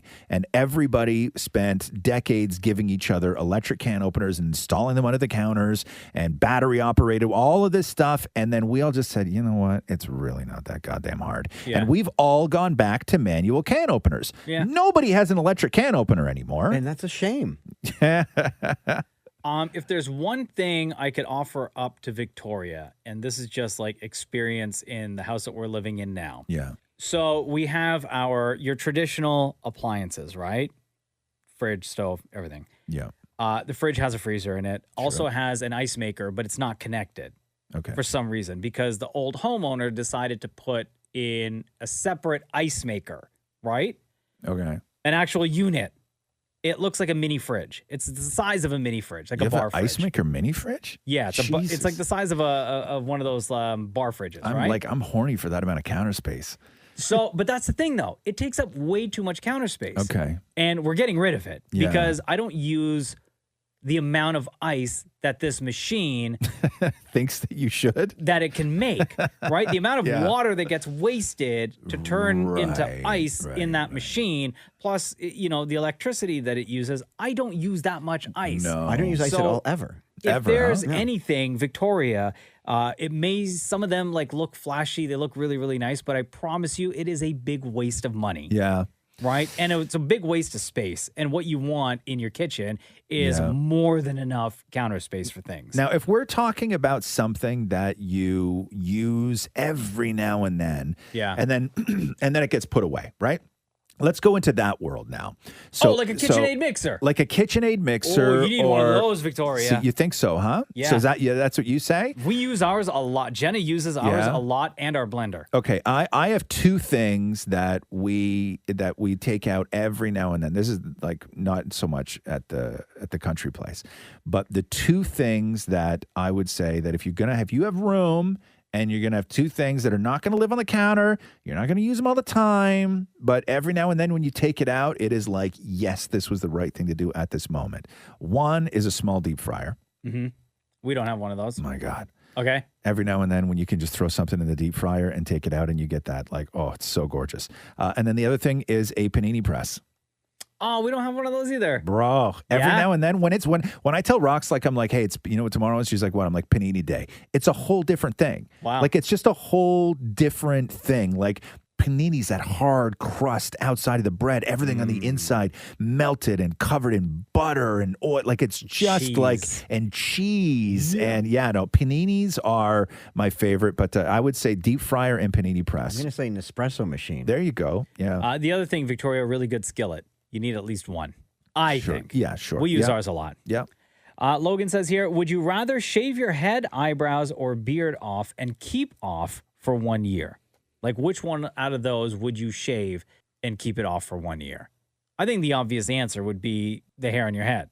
That's the obvious answer to you? Yeah. Really? Like, Not I wouldn't shave my beard off, and I would not shave my You would go eyebrows. full bald before you shaved your beard? Yeah. You would, huh? Mhm. So, wow, interesting. Why? What would you do? You're like Matt the Bachelor.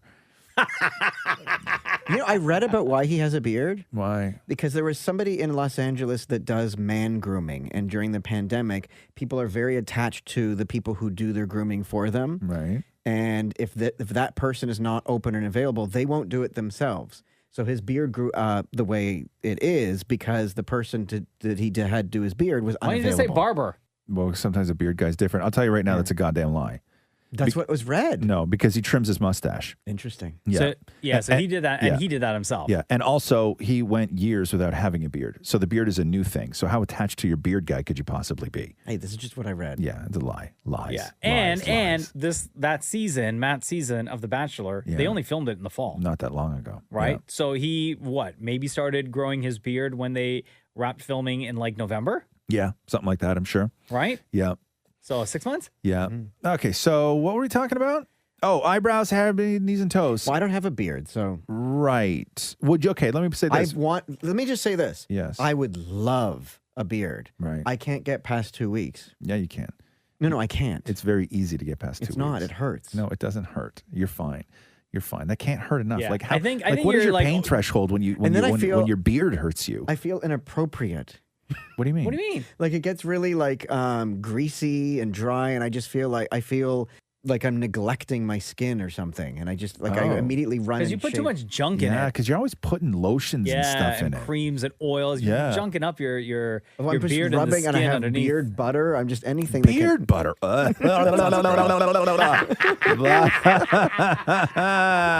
Ooh, that's so gross. Sounds Every like a week- Meg Thee Stallion song. Beard butter. Every week on Instagram, you'll find us at Kiss925. That is where you ask your questions, and we'll go through and answer them on future episodes of the podcast. This has been the Roz and Mocha Show podcast. Thank you for listening. Thanks for listening to the Roz and Mocha Show podcast. Catch the guys live Weekday mornings from 6 to 10. on Kiss 92.5 Kiss925.com. or download the Kiss 92.5 app.